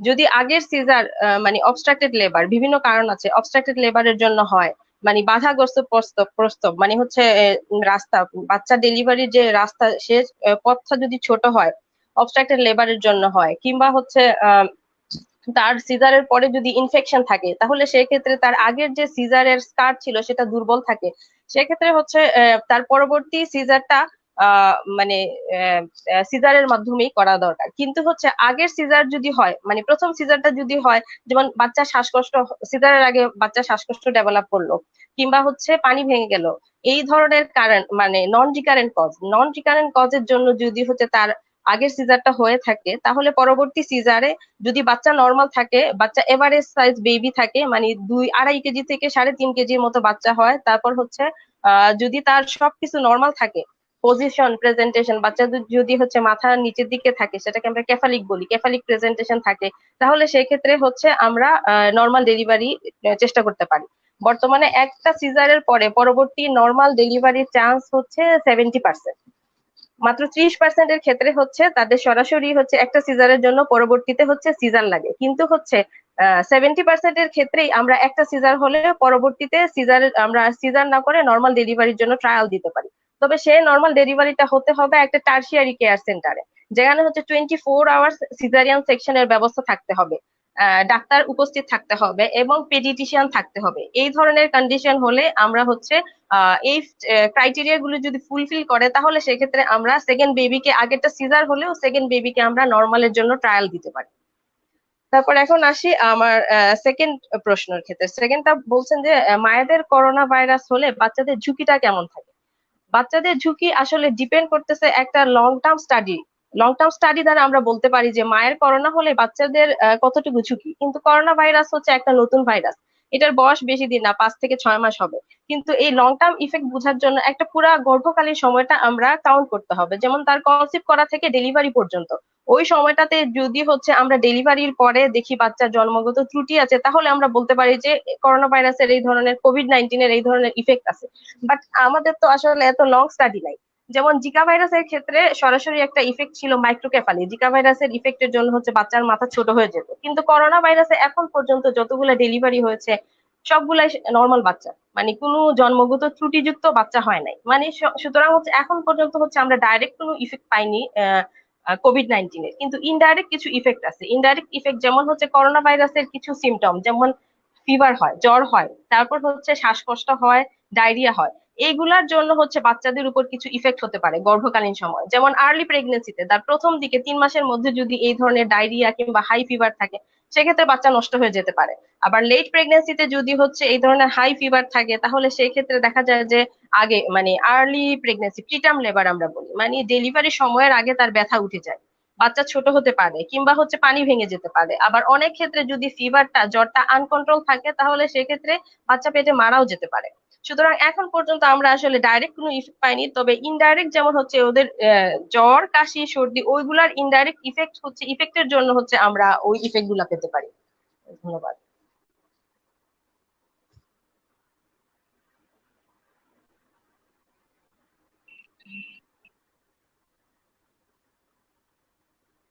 শোনা যাচ্ছে না, শুনতে পাচ্ছেন? হ্যাঁ, হ্যাঁ। মাইকটা অফ তোমার। হ্যালো, হ্যাঁ দোস্ত, একজন প্রশ্ন করেছে প্রসূতিকালীন সময়ে যে সেবাটা পেতে পারে মায়েরা, এটা কিভাবে পেতে পারে বর্তমানে করোনা পরিস্থিতিতে। আরেকটা প্রশ্ন আচ্ছা, ছিল যে আরেকটা প্রশ্ন ছিল, সুস্বাস্থ্যের জন্য কি কি খাবার এই মুহূর্তে বেশি খাওয়া প্রয়োজন, তুমি এটা একটু ক্লিয়ার করবে। আচ্ছা, প্রসূতিকালীন সময়ে এখন প্রসূতি সেবা যেটা, মানে আমরা এন্টিনেটাল চেকআপ বলি, এখনকার স্লোগানই হচ্ছে স্টে হোম স্টে সেফ, মানে হচ্ছে ঘরে থাকো, সুস্থ থাকো। এখন হচ্ছে এন্টিনেটাল চেকআপের ক্ষেত্রে গর্ভবতী মায়েদের ক্ষেত্রেও হচ্ছে আমাদের সেম অ্যাডভাইস, মানে হচ্ছে আপনাদের যদি সমস্যা না থাকে তাহলে আপনার ঘরে বসেই ট্রিটমেন্ট নেবেন। এখন বিভিন্ন ধরনের টেলিমেডিসিন আছে, টেলিমেডিসিনের মাধ্যমে আপনারা হচ্ছে ট্রিটমেন্ট নেবেন। টেলিমেডিসিন ছাড়া তারপর হচ্ছে প্রথম 3 মাস আমি কিছু অ্যাডভাইস দিব। প্রথম 3 মাস হচ্ছে ফলিক অ্যাসিড খাবে। 3 মাস পরে হচ্ছে আয়রন, ক্যালসিয়াম খাওয়া শুরু করবে। তারপর হচ্ছে আয়রন, ক্যালসিয়াম খাবে এবং হচ্ছে যদি কোনো কোনো ক্ষেত্রে, যেমন সিভিয়ার কিছু সিমটম আছে, যখন হচ্ছে ডাক্তারের শরণাপন্ন অবশ্যই হতে হবে। যেমন হচ্ছে যদি ব্লিডিং শুরু হয়ে যায়, কিংবা তার হচ্ছে বাচ্চা নড়াচড়া পাচ্ছে না, পানি ভেঙে গেছে, লেবার পেইন শুরু হয়ে গেছে, তো সেক্ষেত্রে হচ্ছে সে রেগুলার তখন হচ্ছে ডাক্তারের শরণাপন্ন হবে। আদারওয়াইজ টেলিমেডিসিনের মাধ্যমে সে ট্রিটমেন্ট নিবে। কারণ হচ্ছে ঘর থেকে বের হওয়া এখন রিস্কি, কারণ সে একজন সুস্থ মানুষ বাইরে গেল, সে যে করোনা নিয়ে ফিরলো না, তার কোনো হচ্ছে আমরা গ্যারান্টি দিতে পারবো না। দ্যাটস ওয়াই এখন যেহেতু অনেক টেলিমেডিসিনে সবাই হচ্ছে সবার বিভিন্ন পেজে সবার নাম্বার আছে, যেমন আমাদের gynaecological society OGSB, obstetrical and gynaecological society of Bangladesh, ওদের পেজে লক করলেই হচ্ছে অনেকগুলা নাম্বার দেওয়া আছে ডাক্তারদের, সব বিভিন্ন জেলার, প্রতিটা জেলার। তারপর হচ্ছে আমাদের সিলেট মেডিকেল কলেজে টেলিমেডিসিন দেওয়া হচ্ছে প্রতিদিন সকাল 9টা থেকে 2টা। আবার আমি হচ্ছে ইবনে সিনা যে আমরা কনসালটেন্ট যারা, তারা হচ্ছে প্রতিদিন 3টা থেকে 6টা হচ্ছে শুক্রবার ছাড়া টেলিমেডিসিন দিচ্ছি। সো যাদের সমস্যা আছে তারা হচ্ছে টেলিমেডিসিন নিবে, কিন্তু সিভিয়ার যে সিমটম গুলো আমি বললাম সেগুলোর ক্ষেত্রে ওরা হচ্ছে সরাসরি ডাক্তারের শরণাপন্ন হতে হবে। আর খাবার ব্যাপারে যেটা বলছেন, খাবার যেমন হচ্ছে প্রসূতি মায়েদের এই সময়কার খাবার, যেমন হচ্ছে খাবারটা এমন, খাবারের কিছু ক্রাইটেরিয়া আছে, যে ক্রাইটেরিয়াটা হচ্ছে খাবার সহজ পাচ্য হতে হবে, মানে হচ্ছে ইজিলি ডাইজেস্টেবল, যেগুলা খেলে সহজে হজম হয়। তারপর হচ্ছে ফাইবার কন্টেইনিং, শাক সবজি, মাছ মাংস দুধ ডিম সবকিছুই খাবে। ফ্রুট, প্রচুর পরিমাণে শাকসবজি খাবে, ফলমূল খাবে। এবং হচ্ছে খাবার তালিকা থেকে তৈলাক্ত খাবার যেগুলা খেলে হচ্ছে অ্যাসিডিটি হয়, আর্লি প্রেগনেন্সিতে তৈলাক্ত খাবার খেলে আবার ভমিটিং টেন্ডেন্সি থাকে। তো এই এই তৈলাক্ত খাবারগুলো অ্যাভয়েড করতে হবে। আর তাছাড়া হচ্ছে শাকসবজি এবং পুষ্টিকর খাবার, যেটা ব্যালেন্স ডায়েট আমরা যেটা বলি, ব্যালেন্স ডায়েট ওদের কন্টিনিউ করতে হবে। আচ্ছা, thank you so much doctor Milia Tamina. আর আমি এখন ডাক্তার মাহাদির কাছে আসি। ডাক্তার মাহাদি, আমরা যারা, হ্যালো, তুমি কি আমাকে শুনতে পাচ্ছ? হ্যাঁ হ্যাঁ, বুঝতে আমাকে শুনতে পাচ্ছ ডাক্তার মাহাদি? পারছি। আচ্ছা, আমরা যারা কাজের খাতিরে বাইরে যাই, আমাদের চলাফেরার ক্ষেত্রে কি কি করণীয় আছে, এই একটা প্রশ্ন একজন বন্ধু করেছে। আর একটা প্রশ্ন ছিল COVID-19 মহামারী নিয়ে যারা হাসপাতালে আছে, তারা প্রপারলি ট্রিটমেন্ট পাচ্ছে কিনা হাসপাতালে, এই ব্যাপারটা যদি আমাদেরকে একটু ক্লিয়ার করতে তুমি। ধন্যবাদ বন্ধু। আমি তোমার দুটি প্রশ্নের অ্যান্সার দেওয়ার আগে আমার এক ফ্রেন্ড, আমাদের 90 ফ্রেন্ড শেখ মনসুর আহমেদ শিকলু একটি কোশ্চেন করেছে আমার কাছে। এইটি অ্যান্সারটি কমেন্টস বক্সে আমি এটি দিতে যাচ্ছি। সে জানতে চেয়েছে তার বাচ্চার বয়স 2 মাস 15 দিন, সে এখন পর্যন্ত তার বাচ্চার সমস্যা হবে কিনা। আমি বন্ধুকে আশ্বস্ত করতে চাই যে ভ্যাকসিনেশন তুমি যেহেতু এখন পর্যন্ত তাকে শুরু করনি, সো দ্যাট তুমি যেদিন তোমার সুইটেবল ডেট বা সুইটেবল পরিবেশ পাবে, বাইরে তাকে নিয়ে যে ভ্যাকসিন দিতে পারবে। মনে করো বা এখনকার যে ক্রাইসিস পিরিয়ড, করোনা পরিস্থিতি যে খারাপ পর্যায়ে আছে, সেটি যদি কোনো কারণে বা ইনশাল্লাহ সামনের দিকে প্রশমন হয়, আমরা যদি সেরকম সুইটেবল এনভায়রনমেন্ট দেখি, তাহলে তখন তুমি যেদিন সেই ডেটটি পাবে সেই দিনেই তুমি ফার্স্ট ডোজ তুমি কাউন্ট করবে, এবং সেখান থেকে ফার্স্ট ডোজের পরে second dose, third dose, followed by others vaccine programme গুলো তুমি কন্টিনিউ করবে। সো দ্যাট ওই দিন তুমি যেদিন স্টার্ট করবে সেদিন হবে তোমার ফার্স্ট ডোজ। এতে করে আমাদের যে নর্মাল নিয়ম ছিল যে 28 দিনের মধ্যে BCG 1.5 মাস থেকে আদার্স ভ্যাকসিন গুলো স্টার্ট করবে, এটা এখন আর ফলো হবে না। এখন তুমি যেদিনই সুইটেবল ডেট পাবে সেদিন থেকে তোমার প্রথম টিকা, দ্বিতীয় টিকা এভাবে শুরু করবে। থ্যাংক ইউ দোস্ত মনসুর। আর আরেকটি তোমার আকাশ, তোমার যে কোশ্চেন ছিল যে আমরা যারা কর্মস্থলে যাই তাদের কর্মস্থলের পরিবেশটি কেমন হতে হবে বা আমরা কি কি প্রিকশনস মেনটেন করব। অফকোর্স আমরা যারা কর্মস্থলে, বিভিন্ন কর্মস্থলে যাই বা আমরা কর্মজীবী মানুষ আছি, তা আমাদের জীবিকা তাগিদে আমাদেরকে বাইরে যেতে হবে, আমাদের সংসার চালাতে হলে বাইরে যেতে হবে। কিন্তু বাইরে যেতে হলে আমাদের সেফটি ফার্স্ট, আমাদের পার্সোনাল সেফটি ফার্স্ট প্রায়োরিটি। কারণ আমরা বেঁচে থাকলে আমাদের ফ্যামিলি বাঁচবে, আমরা বেঁচে থাকলে আমাদের সন্তানাদি বাঁচবে।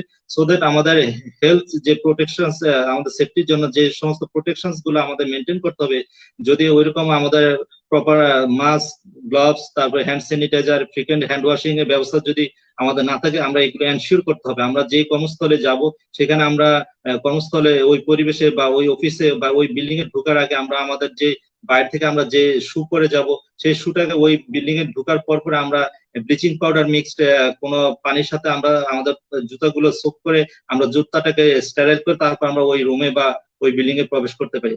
ফলত আমরা আমাদের যে কর্মস্থলে থাকবো, আমরা আমাদের যে আদার্স এমপ্লয়ি কলিগ আছে তাদের কাছ থেকে আমরা সোশ্যাল বা ফিজিক্যাল ডিস্টেন্স আমরা মেনটেন করে, আমরা যদি আগে খুব ক্লোজ আমাদের সিট থাকতো, এখন আমরা কারো যদি সিঙ্গেল রুমে কারো অফিস করতে হয় তাহলে ওয়েল এন্ড গুড। আর যদি কেউ একসাথে অনেক জনে একসাথে মিলে অফিস করে তাহলে সেক্ষেত্রে অ্যাটলিস্ট ডিস্টেন্সটা, পার্সোনাল যে ফিজিক্যাল ডিস্টেন্স, এটা এখন আগের চেয়ে অনেক বাড়াতে হবে।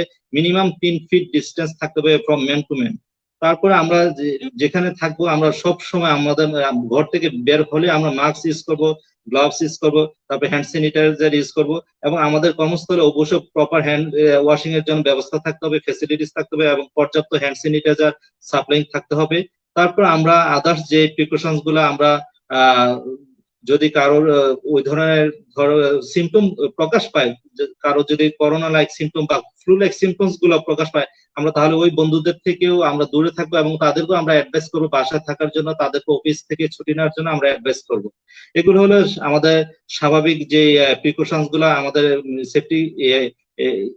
সেফটি গুলো আমাদের যে অনুসরণ করতে হবে, গাইডলাইন্স গুলো আমাদের ফলো করতে হবে। এগুলো আমরা মেনে চললে তাহলে আশা করি আমরা করোনা থেকে অনেকাংশে মুক্তি পেতে পারবো। তারপর আকাশ, তোমার আরেকটি কোশ্চেন কি ছিল? আমি একটু রিক্যাপিচুলেট করতে পারছি। আকাশ বলো তো। আচ্ছা, আমি প্রশ্ন করেছিলাম যে যারা কাজের খাতিরে, এটা তো প্রশ্ন তুমি উত্তর দিয়েছো, আর মহামারী নিয়ে যারা হাসপাতালে ভর্তি আছে স্টিল নাও, তারা কি প্রপার ট্রিটমেন্ট পাচ্ছে কিনা দেশে? আচ্ছা আচ্ছা, আকাশ, তুমি জানো যে আমাদের বাংলাদেশ এখনো অবশ্য মধ্যমায়ের দেশে পরিণত হয়েছে, যদিও মধ্যমায়ের দেশে আমরা কাগজে কলমে মানে ট্রান্সফার হয়েছে, কিন্তু অ্যাকচুয়ালি যে আমরা আমাদের যে ব্যাকগ্রাউন্ড যে স্ট্যাটাস, তুমি এই মহামারী করোনাতে তুমি সেটি উপলব্ধি করতে পেরেছো খুব ভালো করে, যে আমাদের 1 মাস বা 1.5 মাস যেতে না যেতে আমাদের চারদিকে হাহাকার, খাবার নাই, খাদ্য সংকট, মানুষের বেঁচে থাকার জন্য টাকা নাই, জীবিকার তাগিদে তাদেরকে ঘর থেকে বের হচ্ছে, কারো সংসার চলছে না, এই ধরনের হাহাকার কিন্তু সমাজে প্রতিটা স্তরে স্তরে বিরাজমান, একদম মধ্যম শ্রেণী থেকে নিম্ন শ্রেণী পর্যন্ত সবার মধ্যেই কিন্তু এই ধরনের হাহাকার হতাশা বিরাজ করছে। সো দ্যাট আমরা কাগজে কলমে মধ্যমায়ের দেশে হলেও আমরা কিন্তু অ্যাকচুয়ালি কিন্তু আমরা সেই লেভেলে আমরা কিন্তু এখন পর্যন্ত পৌঁছাতে পারি। আর সেই মধ্যমায়ের দেশ হিসেবে বা আমরা আগে স্বল্পোন্নত দেশ ছিলাম, সেই দেশ হিসেবে আমাদের দেশে হেলথ সেক্টরে যে আমাদের হেলথ ফেসিলিটিস, হেলথ সার্ভিস গুলা, সেগুলো কিন্তু এখন পর্যন্ত আমরা ওইভাবে ডেভেলপ করতে পারিনি। আমরা উন্নত দেশগুলো বা মধ্যম উন্নত দেশগুলো, অন্যান্য পার্শ্ববর্তী দেশগুলো ইভেন তাদের সমোপযোগী করে আমরা কিন্তু হেলথ সার্ভিস গুলো, হেলথ ফেসিলিটিস গুলো কিন্তু আমরা আপডেট করতে পারিনি। সো দ্যাট আমাদের কিন্তু অনেক লিমিটেশনস আছে। আমাদের প্রতিটা হসপিটাল, গভর্নমেন্ট হসপিটালে তো প্রচুর লিমিটেশনস আছে। আমাদের ওইভাবে হসপিটাল গুলো কিন্তু এই যে একটি মানে এই ধরনের মহামারীকে ব্যাকআপ দেওয়ার জন্য আমাদের যে হেলথ ম্যান পাওয়ার থেকে শুরু করে আমাদের মেডিকেল স্টাফ থেকে শুরু করে ডক্টর থেকে শুরু করে ইকুইপমেন্ট পর্যন্ত আমাদের সেরকম পর্যাপ্ত ইকুইপমেন্ট নেই। সো দ্যাট আমরা যারা এই মহামারীতে এখন আমাদের যেহেতু পেশেন্ট সংখ্যা বেড়ে গিয়েছে, ওই ধরনের সার্ভিস পাওয়ার জন্য, স্পেশাল কেয়ার পাওয়ার জন্য, কিন্তু আমরা সেই রকম স্পেশাল কেয়ার দেওয়ার মতো আমাদের এতদিন পর্যন্ত আমরা ওইভাবে তৈরি ছিলাম না। এখন যেহেতু একটা মহামারী লং টাইম ধরে কন্টিনিউ হচ্ছে এবং সামনে আরো অনেক দিন দীর্ঘায়িত হবে, সেই জন্য গভর্নমেন্ট কিন্তু তড়িঘড়ি করে সেই যতটুকু পারছে ব্যবস্থা নিচ্ছে।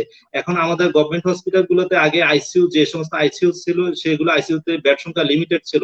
কোন গভর্নমেন্ট মেডিকেল কলেজে 10টা 12টা বা 14টা 16টা সর্বোচ্চ 20টা সংখ্যক বেড ছিল আইসিইউতে, বা সিসিইউ এরকম বেড ছিল। কিন্তু এখন এই নাম্বার অফ বেড কিন্তু আমাদের সারা দেশের যে করোনা যে পেশেন্ট সেগুলোকে কাভার দেওয়ার জন্য ইনাফ না, অনেক অনেক কম সেই তুলনায়।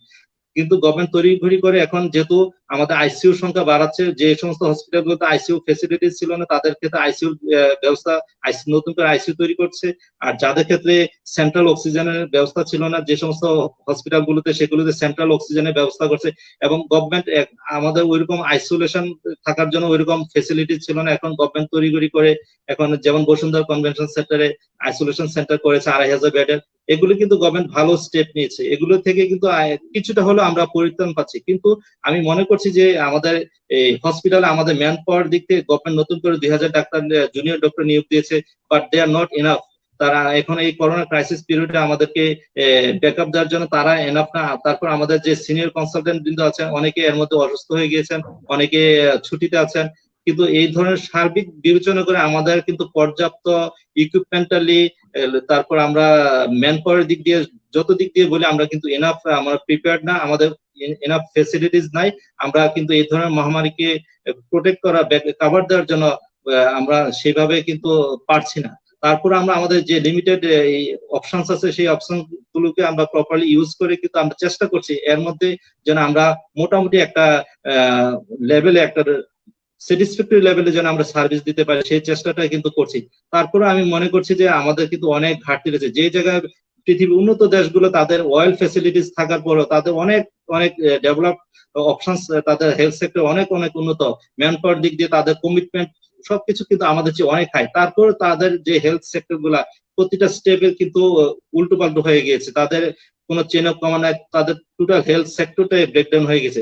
সো দ্যাট সেই তুলনায় মনে করি যে আমাদের তো যেহেতু অন্যান্য দেশগুলোর সাথে তুলনা করে বলতে হবে, তারপর আমরা চেষ্টা করে যাচ্ছি লিমিটেড ফেসিলিটিস দিয়ে আমরা বেস্ট একটা ট্রিটমেন্ট বা সেবা দেওয়ার জন্য।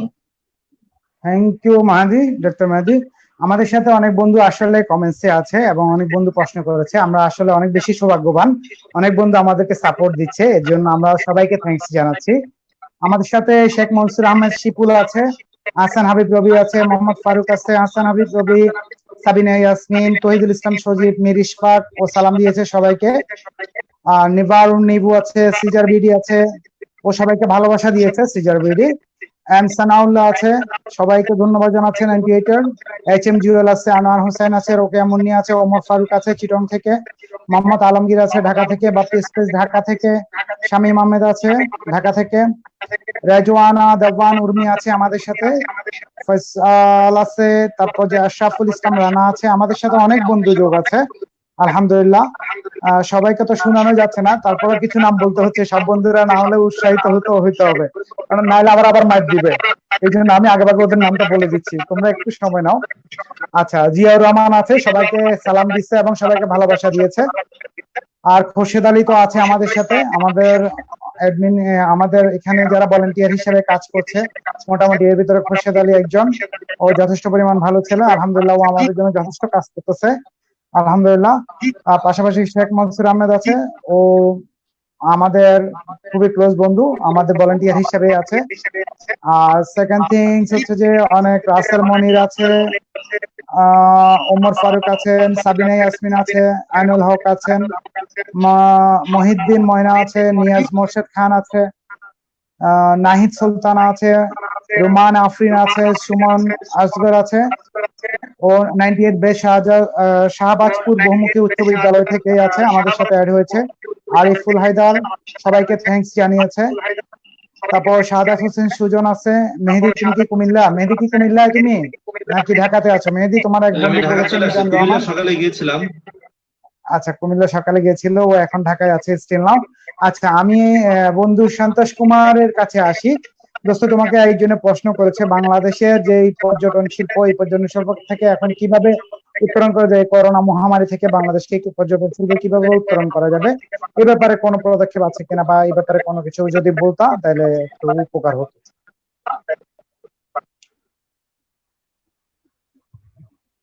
সন্তোষ, আমি তোমার কথা শুনতে পাচ্ছি না, বলো।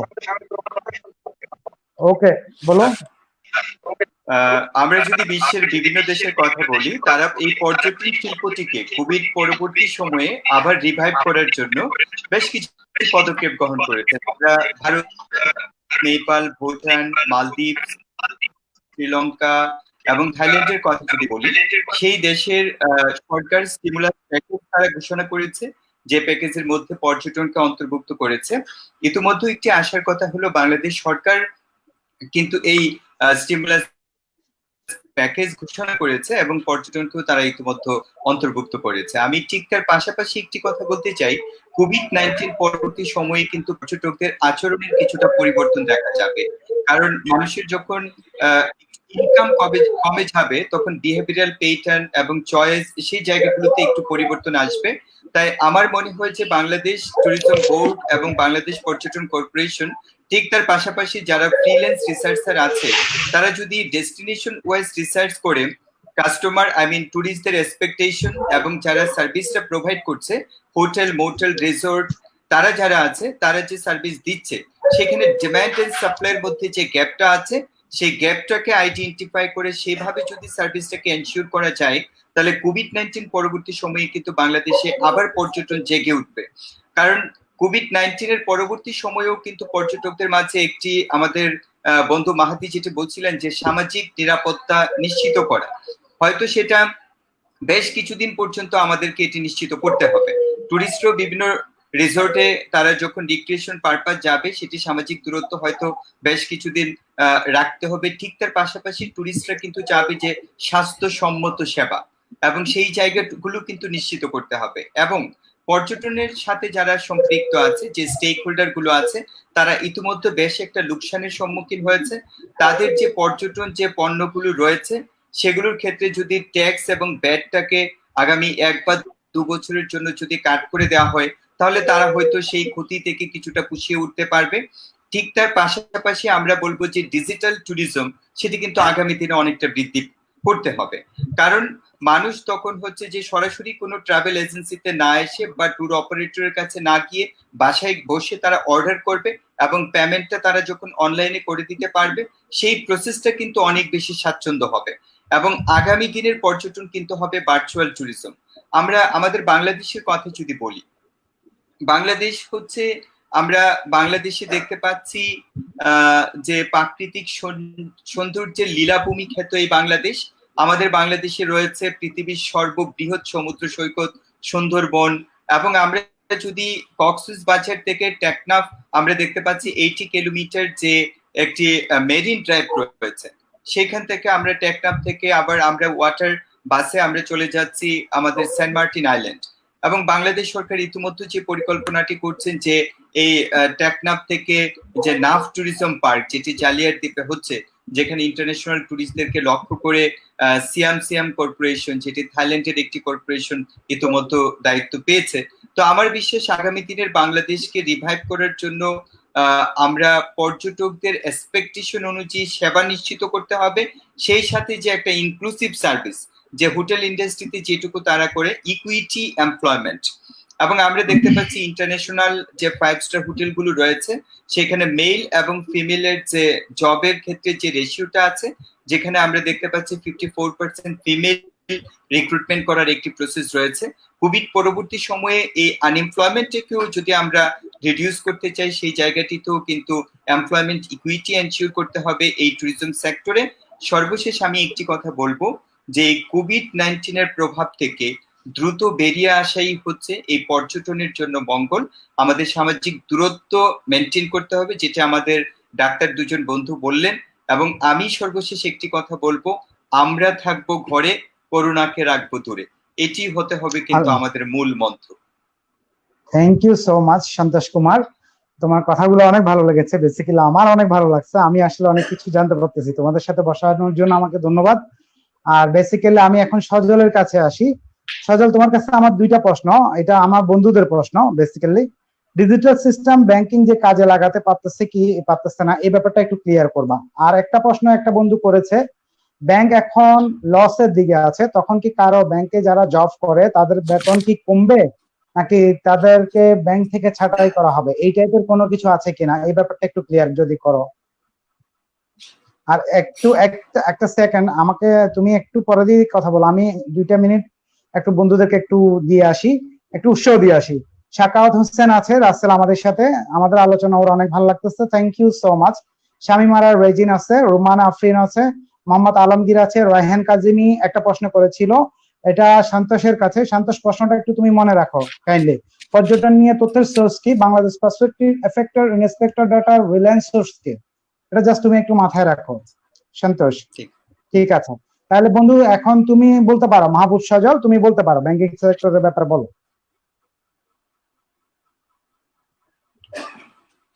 সজল, হ্যালো সজল, তুমি কি শুনতে পাচ্ছ? হ্যালো সজল, তুমি তোমার মিউট করে রেখেছো, তুমি মিউটটা একটু উঠিয়ে ফেলো। অডিওতে যে ক্লিক করো, অডিওতে যে ক্লিক করো, তুমি মিউট করে রাখছো, তুমি হ্যাঁ শুনতে পাচ্ছি, এখন শুনতে পাচ্ছেন? ওকে ধন্যবাদ। হ্যাঁ এখন শুনতে পাচ্ছি, এখন ওকে। প্রথম যে প্রশ্নটা ছিল যে ব্যাংক যে ডিজিটাল সার্ভিসগুলি দিয়ে থাকে, এগুলি আমরা কাস্টমাররা কতটুকু গ্রহণ করতে পারছি। আসলে ব্যাংক একটা, প্রথম বুঝতে হবে ব্যাংক একটা সার্ভিস অর্গানাইজেশন, অর্থাৎ সার্ভিস দিয়ে থাকে। এখন সব ব্যাংকই চাই তার কাস্টমারকে বেস্ট সার্ভিসটা দিতে। হ্যাঁ, তো এক্ষেত্রে সবগুলি ব্যাংকই, ইভেন সরকারি ব্যাংকগুলি এখন ডিজিটাল ব্যাংকিং এর দিকে যাচ্ছে। অর্থাৎ আগামীর ভবিষ্যৎ ব্যাংকিং হবে ডিজিটাল। এবং আজ থেকে 15-20 বছর আগেও যে ব্যাংকিং যেরকম সেবা দিয়ে থাকতো, এখন কিন্তু অনেকটুকু চেঞ্জ হয়ে আসছে। অর্থাৎ আমরা ঘরে বসেই কিন্তু অনেক সার্ভিস দিতে পারি, ব্যাংকিং নিতে পারি কাস্টমাররা। হ্যাঁ, এটি আসলে ডিজিটাল। কি কিন্তু আপনি ব্যাংকে না গিয়ে আপনি এটিএম কার্ডের মাধ্যমে এটিএম বুথে গিয়ে ইচ্ছে করলে আমরা টাকা তুলতে পারি। এক্ষেত্রে হবে কি আমরা ব্যাংকে যেতে হচ্ছে না। হ্যাঁ, তারপরে মোবাইল ব্যাংকিং কিন্তু আধুনিক ব্যাংকিং এর একটা মডার্ন একটা টেকনোলজি। এবং এই মোবাইল ব্যাংকিং এর মাধ্যমে কিন্তু আমরা ঘরে বসে অনেক কাজ করতে পারি।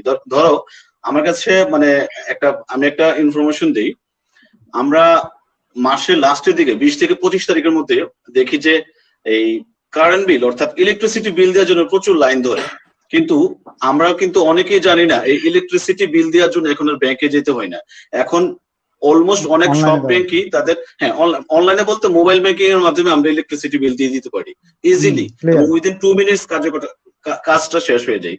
এবং এখন ম্যাক্সিমাম ব্যাংকগুলো তাদের মোবাইল অ্যাপস, ইভেন সরকারি ব্যাংকের মধ্যে সোনালী ব্যাংকেও কিন্তু মোবাইল অ্যাপস তৈরি করেছে। আমি ওয়ান ব্যাংকে আছি, আমার ওয়ান ব্যাংকের একটা অ্যাপস আছে, ওয়ান অ্যাপস। এটার মাধ্যমে আপনি ঘরে বসে অনেক সার্ভিস দিতে পারবেন।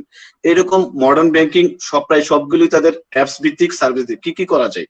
আপনি ঘরে বসে ধরেন আমার অ্যাকাউন্ট ট্রান্সফার করতে পারবো, আমার এক অ্যাকাউন্ট থেকে আরেক অ্যাকাউন্টে, আমার অ্যাকাউন্ট ওয়ান ব্যাংকের এক অ্যাকাউন্ট থেকে আরেক অ্যাকাউন্টে।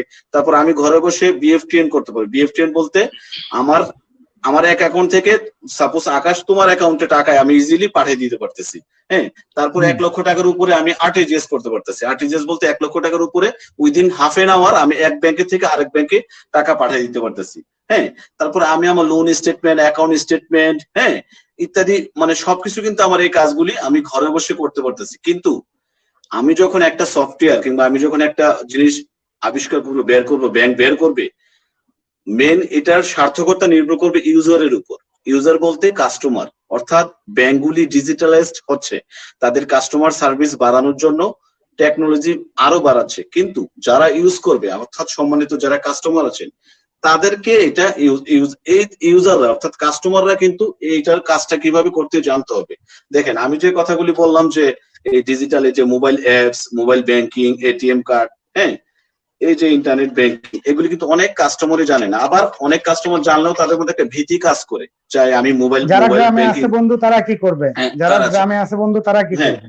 এখন হ্যাঁ গ্রামে আছে, এখন আমার পরামর্শটা হচ্ছে যে ধরো আমার পরিবারে আমি একটু ভালো কাজ পারি, মানে ধরো ইন্টারনেট চালাইতে পারি, কিভাবে ডিজিটাল কাজটা পারি, তো আমার কাজটা হবে যারা একটু আমার পাশে যারা একটু পারে না তাদেরকে একটু ইউজ টু করতে হবে। এইভাবে কিন্তু আস্তে আস্তে ছড়বে, এটা এইভাবে হবে। তবে আমি বলি আগামী 5 বছর এখন যে জেনারেশন, গ্রাম বলো শহর বলো, সবাই ইন্টারনেট ভালো চালাতে পারে, ফেসবুক, ইন্টারনেট সবকিছু কিন্তু ভালো চালাতে পারে। তো আগামী 5 বছরের পরের ব্যাংকিং কিন্তু মোর ডিজিটালাইজড হবে এবং ডিজিটাল মাধ্যমে, হ্যাঁ এটাই। আর দ্বিতীয় প্রশ্ন আমি বলো বন্ধু। দ্বিতীয় প্রশ্ন উত্তর দিব। হ্যাঁ দাও। মানে প্রশ্নটা কি ছিল যে মানে ব্যাংকিং সেক্টরের অবস্থা যদি চলতে থাকে কর্মী ছাঁটাই কিংবা বেতন কমে যাবে কিনা? হ্যাঁ এটার পাশাপাশি আরেকটা প্রশ্ন, এটা পাশাপাশি আরেকটা প্রশ্ন আসছে, এই ব্যাপারটা বলি। কাস্টমারদের সাথে তোমাদের যে যারা ব্যাংকে জব করে তাদের সাথে যে কমিউনিকেশন, ওই কমিউনিকেশনটা গ্যাপটা কিভাবে ওরা ফিল আপ করতেছে এই করোনা মহামারীতে, তাদের কর্মকার্য কিভাবে চলতেছে ব্যাংকে, এই ব্যাপারটা যদি একটু ক্লিয়ার করতে আমাদেরকে। আচ্ছা, কোনটা এই ব্যাপারে ব্যাংকের পদক্ষেপ কি ছিল? দুইটা উত্তর দাও, তুমি আগে যেটা ভালো লাগে ওইটা উত্তর দাও। আচ্ছা, ব্যাংকের পদক্ষেপগুলি বলি। এই লকডাউন অবস্থায় আজকে 1.5 মাস ধরে কিন্তু লকডাউন চলছে, কিন্তু কিছু সার্ভিস আছে যেগুলি কিন্তু সরকার বন্ধ করে নাই, এবং যদিও ব্যাংকে একটা জরুরি সেবার আওতায় অন্তর্ভুক্ত করা হয় নাই, কিন্তু বাংলাদেশের সব ব্যাংক খোলা এবং রোস্টারিং ডিউটি, এবং বাংলাদেশ সরকার যে এই লকডাউনের সময় যে সার্কুলার গুলি জারি করছে, হ্যাঁ এটা বাংলাদেশ ব্যাংককে দায়িত্ব দিয়ে হয়েছে ব্যাংকগুলি কিভাবে চলবে, যেহেতু বাংলাদেশ ব্যাংকগুলির গার্ডিয়ান হচ্ছে বাংলাদেশ ব্যাংক, এবং বাংলাদেশের প্রত্যেকটি ব্যাংক কিন্তু খোলা, কোনটা একদিন, কোনটা 2 দিন, কোনটা সপ্তাহে 5 দিনই খোলা। হ্যাঁ, অর্থাৎ ব্যাংকিং সেবা পুরাপুরি খোলা আছে, ডিপোজিট দেয়া, উইথড্র করা, এবং বাংলাদেশের এক্সপোর্ট ইম্পোর্ট কিন্তু বন্ধ নাই, এলসি হচ্ছে ব্যাংকের মাধ্যমে, কারণ ব্যাংক না থাকলে কিন্তু টোটালি এক্সপোর্ট ইম্পোর্টের কাজ, এলসি এগুলি বন্ধ হয়ে যাবে। অর্থাৎ ব্যাংকিং সেবাটা পুরাপুরি চালু আছে, হয়তোবা লিমিটেড স্কেলে। লিমিটেড স্কেল কি আগে টাইম ছিল 10টা থেকে 4টা পর্যন্ত ট্রানজাকশন হতো, এখন ট্রানজাকশন টাইম 10টা থেকে 1টা, কোনোদিন 2টা, এভাবে কিন্তু 1.5 মাস ধরে এভাবে চালাচ্ছে, কিন্তু সেবা কিন্তু বন্ধ নাই। প্রত্যেকটি জেলা, প্রত্যেকটি থানায় তাদের, ধরো একটা জেলাতে যদি একটা ব্যাংকের 3টা ব্রাঞ্চ থাকে, মিনিমাম একটা ব্রাঞ্চ খোলা থাকে, থানাতে যদি 2টা ব্রাঞ্চ থেকে একটা ব্রাঞ্চ খোলা থাকে, সপ্তাহে 5 দিন না থাকলেও 2 দিন থাকে। অর্থাৎ জরুরি সেবা হিসাবে ব্যাংক কিন্তু খোলা আছে, কারণ ব্যাংক যদি খোলা না থাকে আমরা কিন্তু টাকা তুলতে পারবো না, আমরা কিন্তু ব্যবসায়ীরা টাকা জমা দিতে পারবে না, এক্সপোর্ট ইম্পোর্ট বন্ধ থাকবে, আমরা ক্লিয়ারিং এ যে চেক জমা পড়বে, ক্লিয়ারিং এর চেক গুলি পাস হবে না, এই যে প্রণোদনা টাকা কিংবা এই যে মানুষ যে সাহায্য করছে, সরকারকে টাকা দিচ্ছে, হ্যাঁ এই চেকগুলি পাস হইতে হবে, তো ব্যাংকিং চ্যানেলের মাধ্যমে এগুলি পাস হয়। সো এগুলি ব্যাংক পুরোপুরি খোলা আছে, এবং এই দুর্দিনে ব্যাংক সার্ভিস দিয়ে যাচ্ছে, এবং এই ব্যাংকাররা হচ্ছে ইকোনমিক লিডার। হ্যাঁ, একটা ইকোনমিক্যাল লিডার হচ্ছে ব্যাংকাররা, এবং ব্যাংকাররা এই দুর্দিনে ডাক্তার, পুলিশ, নার্স, তাদের মধ্যে কিন্তু ব্যাংকাররাও কিন্তু তাদের জীবনের রিস্ক নিয়ে ব্যাংকিং সার্ভিস দিয়ে যাচ্ছে। আর আরেকটা প্রশ্ন যেটা ছিল যে এই ব্যাংকের যে অবস্থা, এটার কারণে ব্যাংকের কোনো স্যালারি ডিডাকশন হতে পারে কিনা, কিংবা চাকরি চলে যেতে পারে কিনা, এটা আসলে যেতে পারে কিনা। হ্যাঁ, এটা আসলে নির্ভর করবে আসলে মালিক পক্ষ বা ম্যানেজমেন্টের উপর, কিন্তু আমার ব্যক্তিগত মতামত এটা সম্পূর্ণ আমাদের আসলে প্রবলেমটা আইডেন্টিফাই করতে হবে যে আসলে এটা কেন হচ্ছে। দেখেন, ব্যাংকের যে প্রবলেম এখন আছে, এই করোনা আজকে 2 মাস ধরে চলছে, কিন্তু ব্যাংকিং সেক্টর কিন্তু প্রবলেমে আছে আজকে অনেক বছর ধরেই। অর্থাৎ ব্যাংকিং এর প্রধান যে প্রবলেমটা সেটা হচ্ছে ডিপোজিট ক্রাইসিস কিন্তু চলছে, আর একটা প্রবলেম হচ্ছে ব্যাড লোনের প্রবলেম, অর্থাৎ ক্লাসিফাইড লোন রিকভারি হচ্ছে না। হ্যাঁ, এবং দিনে দিনে এর সংখ্যা বাড়তেছে, কমার কোনো লক্ষণ দেখা যাচ্ছে না, যার কারণে ব্যাংকগুলি নতুন ফাইন্যান্স করতে পারতেছে এবং টাকা আটকে যাচ্ছে। আর টাকা যদি আটকে যাচ্ছে, ফাইন্যান্স করার কোনো সুযোগ চাচ্ছে না, এই ক্ষেত্রে ব্যাংক কি করছে, প্রফিট কমে যাচ্ছে। আর ওই যে 6/9 যে ব্যাপারটা আমি বললাম, যে 6/9 গ্যাপের কারণে এপ্রিল থেকে ব্যাংকগুলি এমনি তাদের অপারেটিং প্রফিট কমে যাচ্ছে।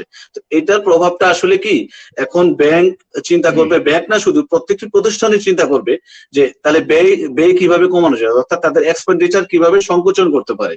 এই সংকোচনের একটা অংশ হচ্ছে কর্মী ছাঁটাই অথবা আপনার বেতন। এখন কিন্তু আমি যদি এটা ঘুরে বলি, মানে উল্টো ভাবে বলি, অর্থাৎ আমি যদি এখন সরকারকে সবাইকে চিন্তা করতে হবে, ব্যাংক যদি মানে ধসের নামে, তাহলে বাংলাদেশের অর্থনীতি কিন্তু ধস নামবে। ব্যাংককে টিকিয়ে রাখতে হবে। এক্ষেত্রে ব্যাংক চালাতে হলে ব্যাংকের কর্মী দরকার এবং দক্ষ কর্মী দরকার। আমাদের যারা কর্মী আছে, ধরেন একটা ব্যাংক তো কোনো সময় এই এক্সেস এমপ্লয়ি নিবে না। আমার সাপোজ একটা ব্রাঞ্চের 100টা, একটা ব্যাংকের 100টা ব্রাঞ্চ আছে, 2,500 এমপ্লয়ি দরকার। আমার এই জায়গায় তো কেউ কোনো ব্যাংক 3,000 এমপ্লয়ি নিবে না। এখন এই 2,500 এমপ্লয়িকে কিভাবে কাজে লাগানো যায়, কেউ ডেস্ক ওয়ার্কে ভালো, কেউ মার্কেটিং এ ভালো, হ্যাঁ, কেউ আবার ক্লাসিফাইড লোন রিকভারিতে ভালো, তাদেরকে সেভাবে আসলে কাজে লাগাইতে হবে। হ্যাঁ, আচ্ছা আচ্ছা, হ্যালো, হ্যাঁ, কাজে লাগাইতে হবে। এই ক্ষেত্রে হ্যাঁ, আমি আর 30 সেকেন্ডে শেষ করছি। কাজে লাগাইতে হবে। এখন যে জিনিসটা করতে হবে, আমাদের হাজার হাজার কোটি টাকা ক্লাসিফাইড লোন আইনের সংশোধন করতে হবে। অর্থ ঋণ আদালত আইন, এনআই অ্যাক্ট, এই আইনগুলি সংশোধন করতে হবে এবং তারা উইলফুল ডিফল্টার, তাদের জন্য স্পেশাল ট্রাইব্যুনাল গঠন করতে হবে। অর্থাৎ 3 মাসের মধ্যে একটা ফয়সালা করতে হবে, টাকা দিতে হবে। জনগণের টাকা নিচ্ছে, টাকা দিতে হবে। ভাই, লোন নিচ্ছেন, টাকা দেন, এটা আমার টাকা না, জনগণের টাকা, আপনার টাকা না। আপনি টাকা নিচ্ছেন ব্যবসা করার জন্য। ব্যবসায় যদি আপনি রিয়েলি লস খান, তাহলে সরকার আপনাকে দেখবে, ব্যাংক দেখবে। কিন্তু আপনি উইলফুল ডিফল্টার, 99% উইলফুল ডিফল্টার আছে। হ্যাঁ, তাদেরকে ধরতে হবে, তাদেরকে ধরে টাকা আদায় করতে হবে। যদি এরকম তাদেরকে ধরে যদি ব্যাংকিং সেক্টরে হাজার হাজার কোটি টাকা রিকভারি করা যায়, তাদের রাষ্ট্রীয় সুযোগ সুবিধা বন্ধ করে দিতে হবে। তারা যে জামিনে বের হয়ে যায়, তারা স্টে অর্ডার নিয়ে আসে, এগুলো বন্ধ করতে হবে। হ্যাঁ, তাদের বিদেশ যাওয়া বন্ধ করে দিতে হবে। অটোমেটিক 6 মাসের মধ্যে দেখবেন লাইন পড়ে যাবে ব্যাংকগুলিতে টাকা রিকভারির জন্য। আর টাকা যদি রিকভারি হয়, ব্যাংক যে চ্যালেঞ্জ গুলি এখন নিচ্ছে, তাদের প্রফিট বাড়বে, তাদের ব্যাংকের মধ্যে একটা সুশৃঙ্খলা আসবে এবং কর্মী ছাড়ার এখানে কোনো প্রশ্ন আসবে না। কারণ কর্মী শুধু ব্যাংক না, প্রত্যেকটি প্রতিষ্ঠানের জন্য কর্মী দরকার। এখন কর্মী দক্ষ নাকি অদক্ষ কর্মী থাকলে তাদেরকে ট্রেনিং দেন। আর কোনো কর্মী যদি কোনো ক্রাইম করে, তাদের ক্ষেত্রে কোনো ছাড় নাই, এটা ভিন্ন ইস্যু। কিন্তু কর্মীদেরকে ছাঁটাই কিংবা বেতন না কমিয়ে তাদেরকে ট্রেনিং দেন, তাদেরকে কিভাবে কাজে লাগানো যায়, এগুলি চিন্তা করতে হবে। আর শুধুমাত্র ব্যাংকের কর্মীর কারণে কি ব্যাংক লসে যাচ্ছে? না, ওই যে আমি যে ফ্যাক্টরগুলি বললাম, এই ফ্যাক্টরগুলি দায়ী। এই ফ্যাক্টরগুলি ঠিক করেন, এই ফ্যাক্টরগুলি ঠিক করলে অটোমেটিক চলবে। এত বছর স্বাধীনতার পরে আগে থেকে এত বছর কি ব্যাংক চলছে না? যে কোনো ব্যবসা প্রতিষ্ঠান, যে কোনো মানুষের জীবনেও কিন্তু উত্থান পতন আছে। ব্যাংকিং সেক্টরের উত্থান পতন আছে, একবার ভালো একবার খারাপ। ইট ডাজন্ট মিন যে কর্মী ছাড়াই করতে হবে। হ্যাঁ, আমি ব্যক্তিগতভাবে এটার পক্ষপাতিত্ব না। আশা করি ব্যাংক এইগুলি একটা পত্রিকায় আসছে, কিন্তু এই অবস্থানে আশা করি যাবে না। আমরা এই উত্তরণ অবশ্যই ঘটাবো সবাই মিলে। আচ্ছা সজল, থ্যাংক ইউ সো মাচ তোমার অনেক সুন্দর বক্তব্য দেওয়ার জন্য। এসএসসি 98 এবং এইচএসসি 2000 বাংলাদেশ বন্ধুদের জন্য কিছু বলো তুমি শেষ করো, তারপর অন্যদের কাছে যাচ্ছি, আমি সন্তোষের কাছে যাচ্ছি। হ্যাঁ, এসএসসি 98 এইচএসসি 2000 বন্ধুরা, আজকে তোমরা সবাই আসছো এই লাইভ অনুষ্ঠানে, তোমাদেরকে অভিনন্দন, ধন্যবাদ। আমরা এসএসসি 98 এইচএসসি 2000 আমরা সবসময় আমরা একে অপরের সাথে আছি। ভবিষ্যতে আমরা আজও মৃত্যুর আগ পর্যন্ত আমরা সাথে থাকবো, আমাদের এই বন্ধন থাকবে। তোমরা যারা এই ফেসবুকের মাধ্যমে আমাদের এই গ্রুপে আছো, তোমরা আরো যারা বন্ধু আছে তাদেরকে অ্যাড করো, আমরা রিকোয়েস্ট করবো। এবং আমাদের যে বিভিন্ন কার্যক্রম, এগুলিতে অংশগ্রহণ করো। আমরা করোনা আছে, এই করোনাতে আমরা চেষ্টা করছি বিভিন্ন যারা একটু কষ্টে আছে আমাদের বন্ধু বান্ধবের মধ্যে, তাদেরকে সাহায্য করার জন্য। অলরেডি আমরা অনেকে এনে কন্ট্রিবিউট করছি, তোমরা পারলে একটু কন্ট্রিবিউট করো এবং আমাদের সাথে যুক্ত থাকো। আমরা বাংলাদেশে একটা ভালো কিছু করতে চাই, আমরা দেখাতে চাই এসএসসি 98 এইচএসসি 2000 বাংলাদেশের যে গ্রুপটা, এটা বাংলাদেশের কিছু একটা শ্রেষ্ঠ করছে, গ্রুপ হিসেবে। কিছু একটা করতে পারছে, শ্রেষ্ঠ একটা গ্রুপ হিসেবে একটা কিছু একটা করতে পারছে, বাংলাদেশের অর্থনীতিতে ভালো একটা অবদান রাখতে পারছে। এটাই আমার তোমাদের কাছে হ্যাঁ, request. Thank you so much তোমার সুন্দর বক্তব্য দেওয়ার জন্য মাহবুব সাজাদ। এখন আমি আসছিলাম সন্তোষ কুমারের কাছে। সন্তোষ, আমার একটা বন্ধুর প্রশ্ন আমি আগে করেছি তোমাকে, রিসেন্টলি আরেকটা প্রশ্ন এসেছে। করোনা পরিস্থিতি পরিবহন সেক্টরের সবচেয়ে বেশি ক্ষতিগ্রস্ত, এই বিষয়ে ক্ষতির পরিমাণ এবং ভবিষ্যতে কি হতে পারে এই সেক্টরটাতে, এই ব্যাপারে তুমি কোনো কিছু জানো কিনা সন্তোষ? যদি কোনো কিছু জেনে ধন্যবাদ। থাকো। ধন্যবাদ। আমি প্রথম প্রশ্নটার অল্প উত্তর ভিতরে দিয়ে, বলে ফেলো।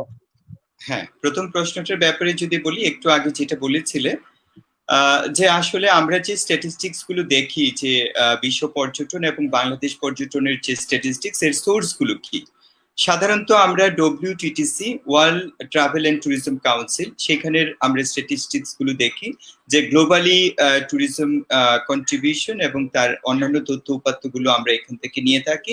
তার পাশাপাশি ওয়ার্ল্ড ট্যুরিজম অর্গানাইজেশন, যেটি UNWTO, আর বাংলাদেশের ক্ষেত্রে আমরা সাধারণত দেখি হচ্ছে বাংলাদেশ ট্যুরিজম বোর্ড, বাংলাদেশ পর্যটন কর্পোরেশন, যেটা BPC এবং BTB আমরা বলি, এবং ঠিক তার পাশাপাশি ওয়ার্ল্ড ব্যাংকের কিছু তথ্য উপাত্ত আছে যেগুলো বাংলাদেশের ইকোনমি এবং ট্যুরিজম, যে দুইটার interconnectivity, how they make a contribution to the GDP of a country, আমরা এগুলো কনসিডার করে থাকি।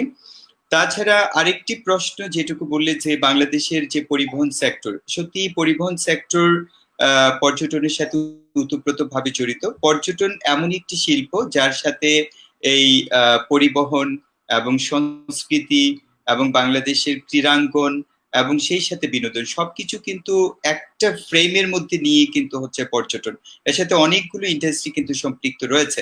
এবং আমরা যদি বলি ইনফরমেশন মিনিস্ট্রি, সেটাও কিন্তু রয়েছে। ফরেন মিনিস্ট্রিরও কিন্তু এখানে বড় একটা গুরুত্বপূর্ণ অবদান রয়েছে। আমরা যদি দেখি ইন্টারন্যাশনাল যে টুরিস্ট গুলো আছে, তারা যখন ভিসার জন্য অ্যাপ্লিকেশন করে, তারা যখন ফরেন মিনিস্ট্রির ওয়েবসাইটে বাংলাদেশের বিভিন্ন পর্যটন কেন্দ্রগুলোর তথ্য উপাত্ত পেয়ে থাকে, যেমন world largest Sandy sea beach হচ্ছে সেন্ট মার্টিন, কক্সবাজার, এবং আমাদের সেন্ট মার্টিন আছে, সাগরকন্যা যেটি হলো কুয়াকাটা, ঠিক তার পাশাপাশি রাতারগুল, বিছানাকান্দি, এবং অসংখ্য বাংলাদেশে কিন্তু ন্যাচারাল বেসড ট্যুরিজম এবং অন্যান্য যেরকম আর্কিওলজিক্যাল ট্যুরিজম এবং ম্যানমেড ট্যুরিজম কিন্তু রয়েছে। আমি সর্বশেষ একটি কথাই বলবো যে বাংলাদেশের এই যে পরিবহন সেক্টরে যে ক্ষতি হয়েছে, সেটি আসলে আমরা স্পেসিফিক স্ট্যাটিস্টিক্স আমাদের কাছে এখনো আমরা পাইনি।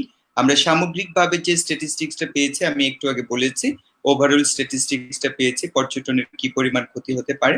এবং পাঠা Bangladesh, Pacific Asia travel association, আমরা যেটুকু সেই রিসার্চ থেকে বাংলাদেশ চ্যাপ্টার থেকে দেখতে পাচ্ছি, এই কোভিড-19 এর সময়ে বাংলাদেশে ৯,৭০৫ কোটি টাকার একটি আর্থিক লোকসানের সম্ভাবনা রয়েছে এই পর্যটন ক্ষেত্রে। এবং আমরা ধারণা করছি পর্যটনের সাথে সংশ্লিষ্ট পরিবহন সেক্টর থেকে শুরু করে tour operator, travel agency, hotel ইন্ডাস্ট্রিতে যারা স্টেক হোল্ডার রয়েছে এবং সেই সাথে সংশ্লিষ্ট যে মানুষগুলো কর্মরত রয়েছে, সেখানে প্রায় ৩,৫,০০০ মানুষের যে চাকরির একটি সংকটের মধ্যে রয়েছে। তো আমরা প্রত্যাশা করছি যে খুবই দ্রুত এই কোভিড-19 এর প্রভাবটি থেকে আমরা বেরিয়ে আসতে পারবো।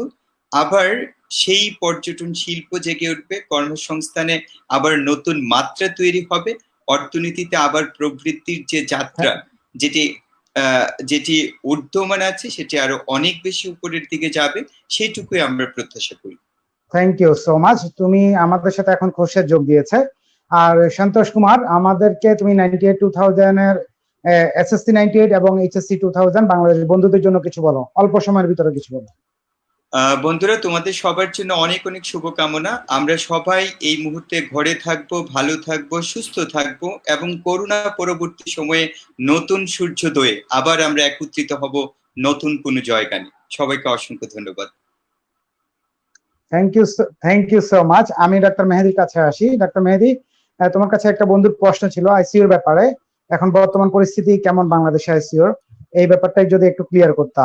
আর বিশেষ করে 98-2000, SSC 98 এবং HSC 2000 বাংলাদেশ বন্ধুদের ব্যাপারে কিছু বলে শেষ করো তুমি মেহেদি। থ্যাংক ইউ দোস্ত।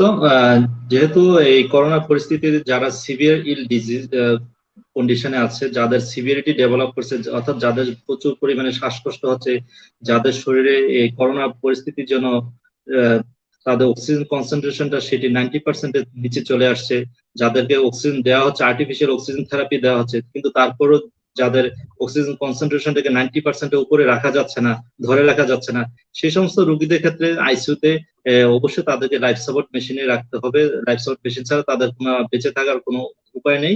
সো দ্যাট আমাদের, যেহেতু আমরা একটা স্বল্পোন্নত দেশ ছিলাম, আমাদের হেলথ ফেসিলিটিস, হেলথ সার্ভিস গুলো অত ওইভাবে ডেভেলপ ছিল না, এবং আমাদের গভর্নমেন্ট যে হসপিটাল গুলোতেও যেহেতু লিমিটেড আইসিইউ ছিল, তাদের ভেন্টিলেটর মেশিন গুলো কিন্তু লিমিটেড ছিল, কারণ প্রত্যেকটা ভেন্টিলেটর মেশিন কিন্তু খুব এক্সপেন্সিভ, এবং যেহেতু লিমিটেড আইসিইউ বেড নাম্বার ছিল, লিমিটেড মেশিন ছিল, কিন্তু এখন নাম্বার অফ পেশেন্ট অনেক বেড়ে গেছে, সেই তুলনায় আমাদের গভর্নমেন্ট ফেসিলিটিস গুলো কিন্তু অনেক নিম্ন পর্যায়ে, মানে কম সংখ্যক রয়েছে।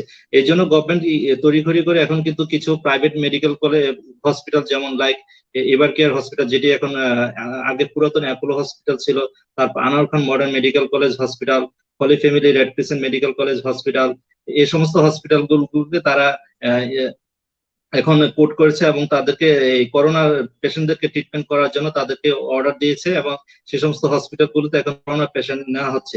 ইভেন স্কয়ার হসপিটালও কিন্তু এখন কিছু কিছু পেশেন্ট এডমিট করা হচ্ছে, এবং পরবর্তীতে স্কয়ার হসপিটালকেও প্রেশারাইজ করা হচ্ছে। তাদের হসপিটাল, যেহেতু এই সমস্ত প্রাইভেট হসপিটাল গুলোতে আইসিইউ ফেসিলিটিস অনেক বেশি থাকে, আইসিইউ বেড নাম্বার বেশি, এবং তাদের পর্যাপ্ত ইকুইপমেন্ট থাকে, এবং ভেন্টিলেটর মেশিন থেকে শুরু করে সব ফেসিলিটিস গুলো কিন্তু উন্নত বিশ্বের সাথে তাল মিলিয়ে ওরা ওইভাবে ডেভেলপ করছে। এই জন্য গভর্নমেন্ট এই সমস্ত মেডিকেল গুলোর দিকে এখন ঝুঁকছে, এবং এদের আইসিইউ গুলোতে এখন এই ধরনের যারা মানে সিভিয়ার ইল পেশেন্ট, যাদের প্রচুর পরিমাণ শ্বাসকষ্ট হচ্ছে, যাদের শরীরে অক্সিজেন কনসেন্ট্রেশন ধরে রাখা যাচ্ছে না, তাদেরকে লাইফ সাপোর্টে দিতে হবে, এবং সেই সমস্ত পেশেন্ট গুলোকে এই সমস্ত হসপিটালেতে বেস্ট ফার্স্ট প্রায়োরিটি দিয়ে কিন্তু ট্রান্সফার করা হচ্ছে, এডমিট করা হচ্ছে। তাছাড়া গভর্নমেন্ট কুমিটোলা হসপিটাল এবং কুইত মৈত্র হসপিটালও আইসিইউ ব্যবস্থা আছে, ওইখানেও ভেন্টিলেটর মেশিন দেওয়া হয়েছে। তারপরে প্রাইভেট সেক্টর যেমন রিজেন্ট হসপিটাল উত্তরাতে আছে, এই রিজেন্ট হসপিটালও কিন্তু আইসিইউ ফেসিলিটিস আছে, এবং ওইখানেও প্রাইভেট ভাবে ওরা ব্যাকআপ দিচ্ছে। কিন্তু এগুলো থ্যাংক ইউ ডাক্তার মেহেদী, একটু একটু শেষ করো ইনশাআল্লাহ, খুব এর ভিতরে শেষ করো। এরপরে এসএসসি 98 এবং এইচএসসি 2000 বাংলাদেশ বন্ধুদের জন্য কিছু বলে দাও এটার পরপরই সাথে সাথে। ওকে, বলো মেহেদী, বলো। হ্যাঁ, এসএসসি 98 এন্ড এসএসসি 2000 যে ফেসবুক যে পেজটি বা এই পেজের মাধ্যমে আমরা যারা ফ্রেন্ড সার্কেল ছিলাম, বিভিন্ন মানে ওই সময় 98 ব্যাচ বা 2000 ব্যাচের যে ফ্রেন্ড সার্কেল, বিভিন্ন কলেজের যারা ছিলাম বা বিভিন্ন ডিভিশনে ছিলাম, বিভিন্ন জায়গা থেকে কিন্তু আমরা এই পেজের মাধ্যমে কিন্তু একত্রিত হতে হয়েছে, একটা প্ল্যাটফর্মে আমরা আসতে পেরেছি, এবং এই প্ল্যাটফর্মের মাধ্যমে আমরা হয়তো কারোর সাথে কখনো কোনো পরিচয় হওয়ার কথাই ছিল না, বা কারোর সাথে কারো দেখা হওয়ার কথাই ছিল না, কিন্তু এই প্ল্যাটফর্মের মাধ্যমে আমরা সবাই সবার সাথে পরিচিত হতে পেরেছি, এবং সবাই সবার থটস ভিউজ এগুলো জানতে পারছি, এবং আমাদের মধ্যে আলাদা একটা বন্ডিং তৈরি হয়েছে। এবং এই ফেসবুক যে প্ল্যাটফর্মটি দাঁড়িয়েছে, এই প্ল্যাটফর্মটি এখন আমাদের সবার প্রাণের প্ল্যাটফর্ম হিসেবে পরিচিতি পেয়েছে, এবং এই প্ল্যাটফর্মের মাধ্যমে দেখা যাচ্ছে যে আমরা যখন অবসর থাকি, আমরা আমাদের ভিউজ গুলো শেয়ার করে, আমাদের থটস, ইমোশন, লাভস সবকিছু আমরা একজন আরেকজনের সাথে শেয়ার করতে পারি, এবং এই প্ল্যাটফর্মের মাধ্যমে আমরা কিন্তু একটা মেন্টাল রিক্রিয়েশন নিচ্ছি। এখানে আমাদের দুঃখ ঘুচানোর একটা সুযোগ আছে, আমরা বিনোদনের একটা স্কোপ আছে। এই প্ল্যাটফর্মটিকে ধরে রেখে আমরা ভবিষ্যতে ইনশাল্লাহ আরো সামনের দিকে এগিয়ে যাব, এবং এই প্ল্যাটফর্মটি আমাদের বাংলাদেশে একটি বেস্ট প্ল্যাটফর্ম হিসেবে ভবিষ্যতে দাঁড়াবে ইনশাল্লাহ। আচ্ছা, থ্যাংক ইউ সো মাচ, সবাইকে অনেক বেশি শুভেচ্ছা জানাচ্ছি আমাদেরকে অনেক সময় দেওয়ার জন্য। খোরশেদ, কিছু বলো আমাদের করোনা ফান্ড ব্যাপারে, কিছু বলো, এবং যারা বন্ধুরা জাকাত দিবে, যদি কেউ আমাদের বন্ধুদেরকে হেল্প করতে চায়, তাহলে এই ব্যাপারে কোনো কিছু যদি বলার থাকে খোরশেদ বলতে পারো ইনশাআল্লাহ অল্প সময়। থ্যাংক ইউ আকাশ, আমি মেইনলি যুক্ত হয়েছি আসলে এত সুন্দর একটা প্রোগ্রাম দেখে, মানে নিজে ব্যাক স্ক্রিনে ভালো লাগছিল না, বোর্ড অফ থ্যাঙ্কস দেওয়ার জন্য মূলত আসা। বিশেষ করে আমাদের associate professor doctor Santosh Kumar দেব, আমাদের ফ্রেন্ড, সে খুবই আজকের জ্ঞানগর্ভ আলোচনা হয়েছে এখানে। আর মাহবুব সজল এক্সিলেন্ট তার ব্যাখ্যা, আর বরাবরের মতো তো আমাদের ডক্টর মেহেদী অসাম, সেও বলেছে, আর ডক্টর মিলিয়া রহমানও খুব ভালো ব্যাখ্যা দিয়েছে। সবাইকে আমি এসএসসি 1998 এসএসসি 2000 বাংলাদেশ গ্রুপের পক্ষ থেকে আমাদের admin moderator panel, volunteer admin moderator panel থেকে ধন্যবাদ জানাচ্ছি। পাশাপাশি দুই একটা ডিক্লারেশনের জন্য এসেছি। আমাদের মূলত এই গ্রুপে লাইভ হয় সপ্তাহে 2 দিন, একটা হচ্ছে মঙ্গলবার আর একটা হচ্ছে শুক্রবার। আমরা সাধারণত রাত 10টায় লাইভটা করি, তবে আগামী মঙ্গলবার আমাদের যে লাইভটা হবে সেটা টাইমিংটা একটু চেঞ্জ হবে দুটা কারণে। একটা হচ্ছে আমাদের আগামী মঙ্গলবার লাইভে আমাদের দুজন 98 এর জুটি আসতেছে, এবং কাকতালীয় ভাবে তাদের মানে আমাদের 98 এর এক ফ্রেন্ড, মানে দুই ফ্রেন্ড থাকে এখানে ইয়াতে ঢাকাতে, আর দুইজন থাকে লেবাননে। তো মেইনলি আমাদের সিজার দম্পতি এবং আমাদের মৈত্রীয় সুমি, ডাক্তার মৈত্রীয় সুমি দম্পতি। মৈত্রীয় সুমির হাজবেন্ড মিশনে আছে লেবাননে, বাংলাদেশ নেভিতে আছে। পাশাপাশি আমাদের সিজার মানে হাসনাত আছে, সে আসবে আগামী মঙ্গলবার। তাদের দুই ফ্যামিলি নিয়ে আলোচনা হবে। এরপরে ধারাবাহিক টাইমিংটা একটু চেঞ্জ হবে মঙ্গলবারটা, সেটা আমরা কাল পরশুর মধ্যে ডিক্লারেশনে জানিয়ে দেবো বন্ধুরা। আর আগামী শুক্রবারে বরাবর মতো আবারও কয়েকজন ডাক্তার ফ্রেন্ড, ইউনিভার্সিটি টিচার এবং পাশাপাশি ব্যাংকার বা গার্মেন্টস সেক্টরের কোনো বন্ধুকে নিয়ে আমি হয়তো বা আড্ডায় হাজির হব।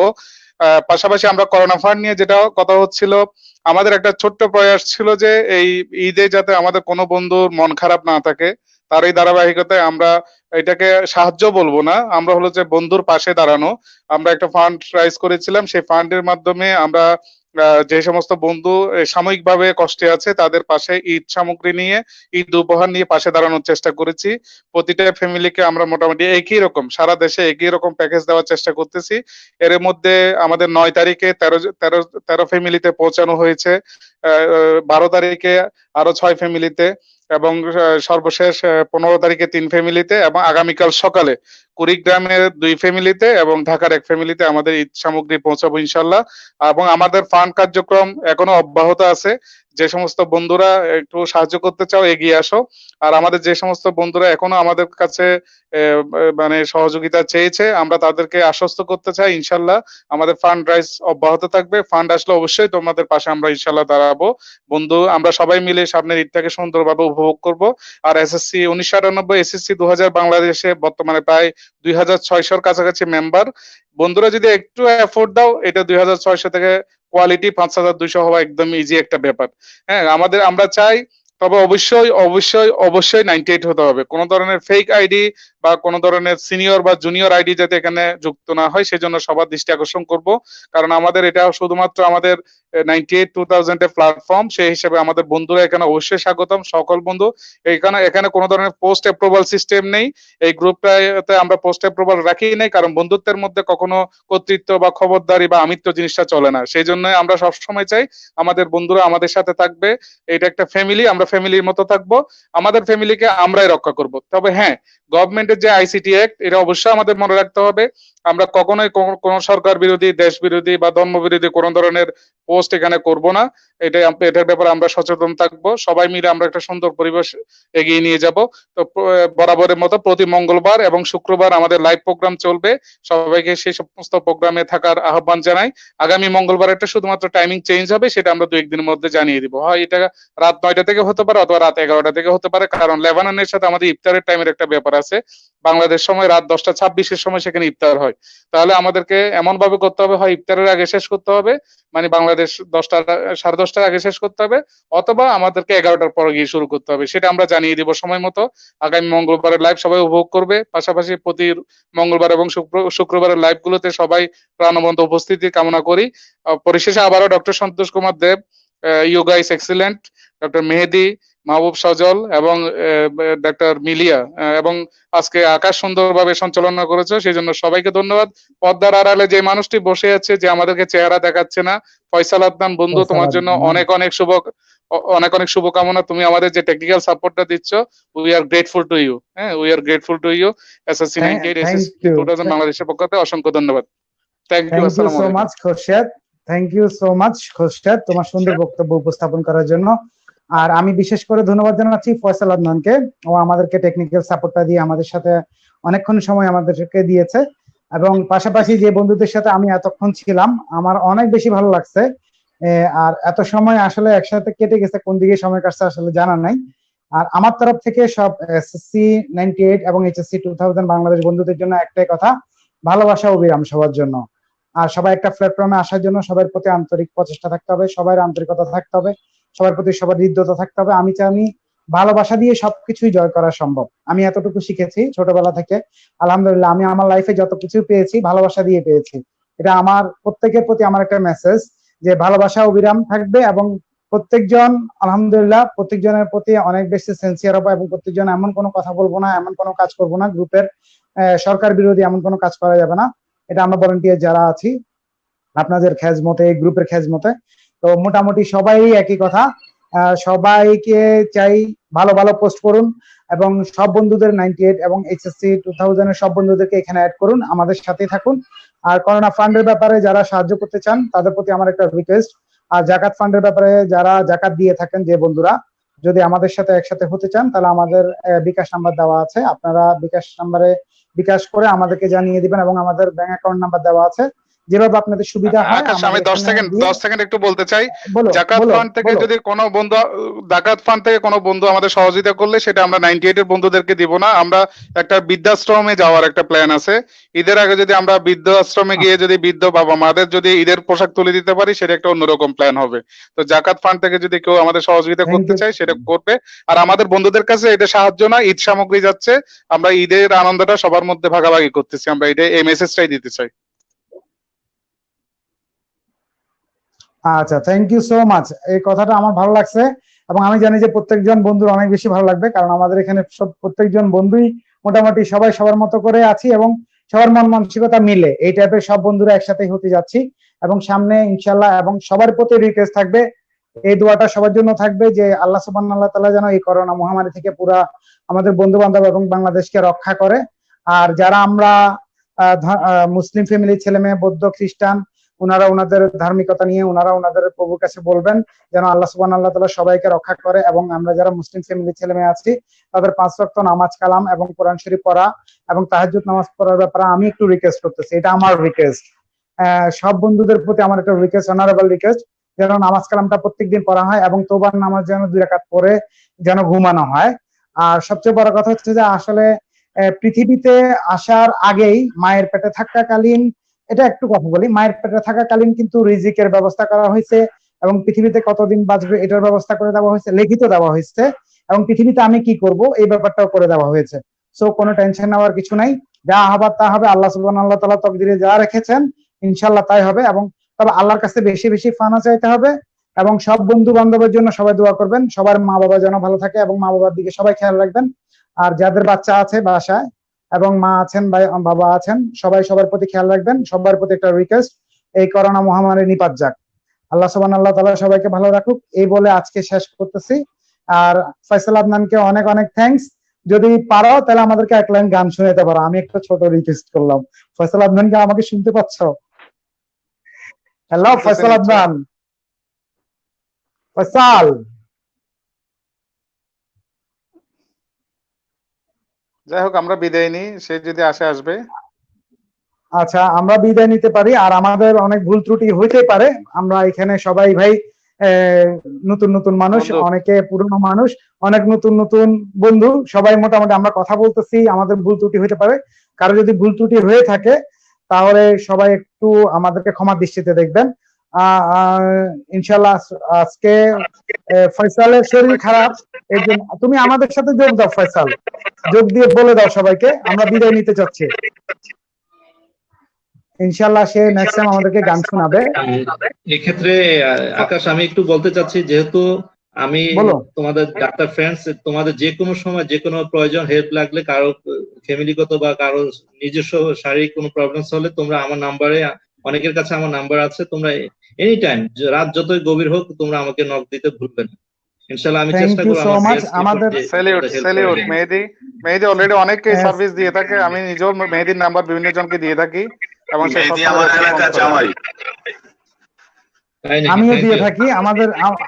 আমাদের বন্ধু মেহেদি সবাইকে রিকোয়েস্ট করছে, কোনো ফ্রেন্ডদের যদি ফ্যামিলিতে বা কোনো বাবা মার যদি কোনো প্রবলেম হয়ে থাকে বা নিজের কোনো প্রবলেম হয়ে থাকে, যে কোনো হেল্পের ব্যাপারে মোটামুটি ও ডাক্তারি হেল্প সবাইকে করার জন্য সর্বদা প্রস্তুত। ওর নাম্বার আমাদের কাছে পাওয়া যাবে, আর বেসিক্যালি ওকে নক করলে অবশ্যই সে মেসেঞ্জারে নাম্বার দিয়ে দিবে। যে কোনো বন্ধু যে কোনো প্রয়োজনে যে কোনো টাইমে ওকে ফোন করতে পারেন। মেহেদিকে অনেক ধন্যবাদ, মেহেদি এমনি হেল্পফুল একটা ছেলে। আর আমি আকাশ চিটং থেকে সবার সাথে জয়েন করেছিলাম, আলহামদুলিল্লাহ অনেক ভালো লাগছে। সবাই অনেক বেশি ভালো থাকো, আমি আজকের মতো বিদায় নিচ্ছি, ইনশাআল্লাহ কখনো আবার দেখা হবে সামনে। সবাই ভালো থাকো। ফয়সাল নেক্সট ডে তে গান শোনাবে, ওর সাথে আমার সাথে মেসেঞ্জারে চ্যাট হচ্ছে। আমরা এখান থেকে লিভ নিলে হয়তো বা Okay. জিনিসটা খালাস হয়ে যাবে।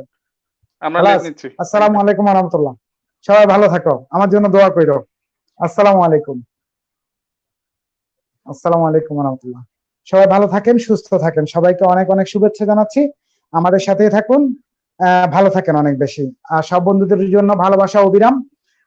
আমাদের যদি কোনো ভুল ত্রুটি হয়ে থাকে আমাদেরকে ক্ষমা সুন্দর দৃষ্টিতে দেখবেন।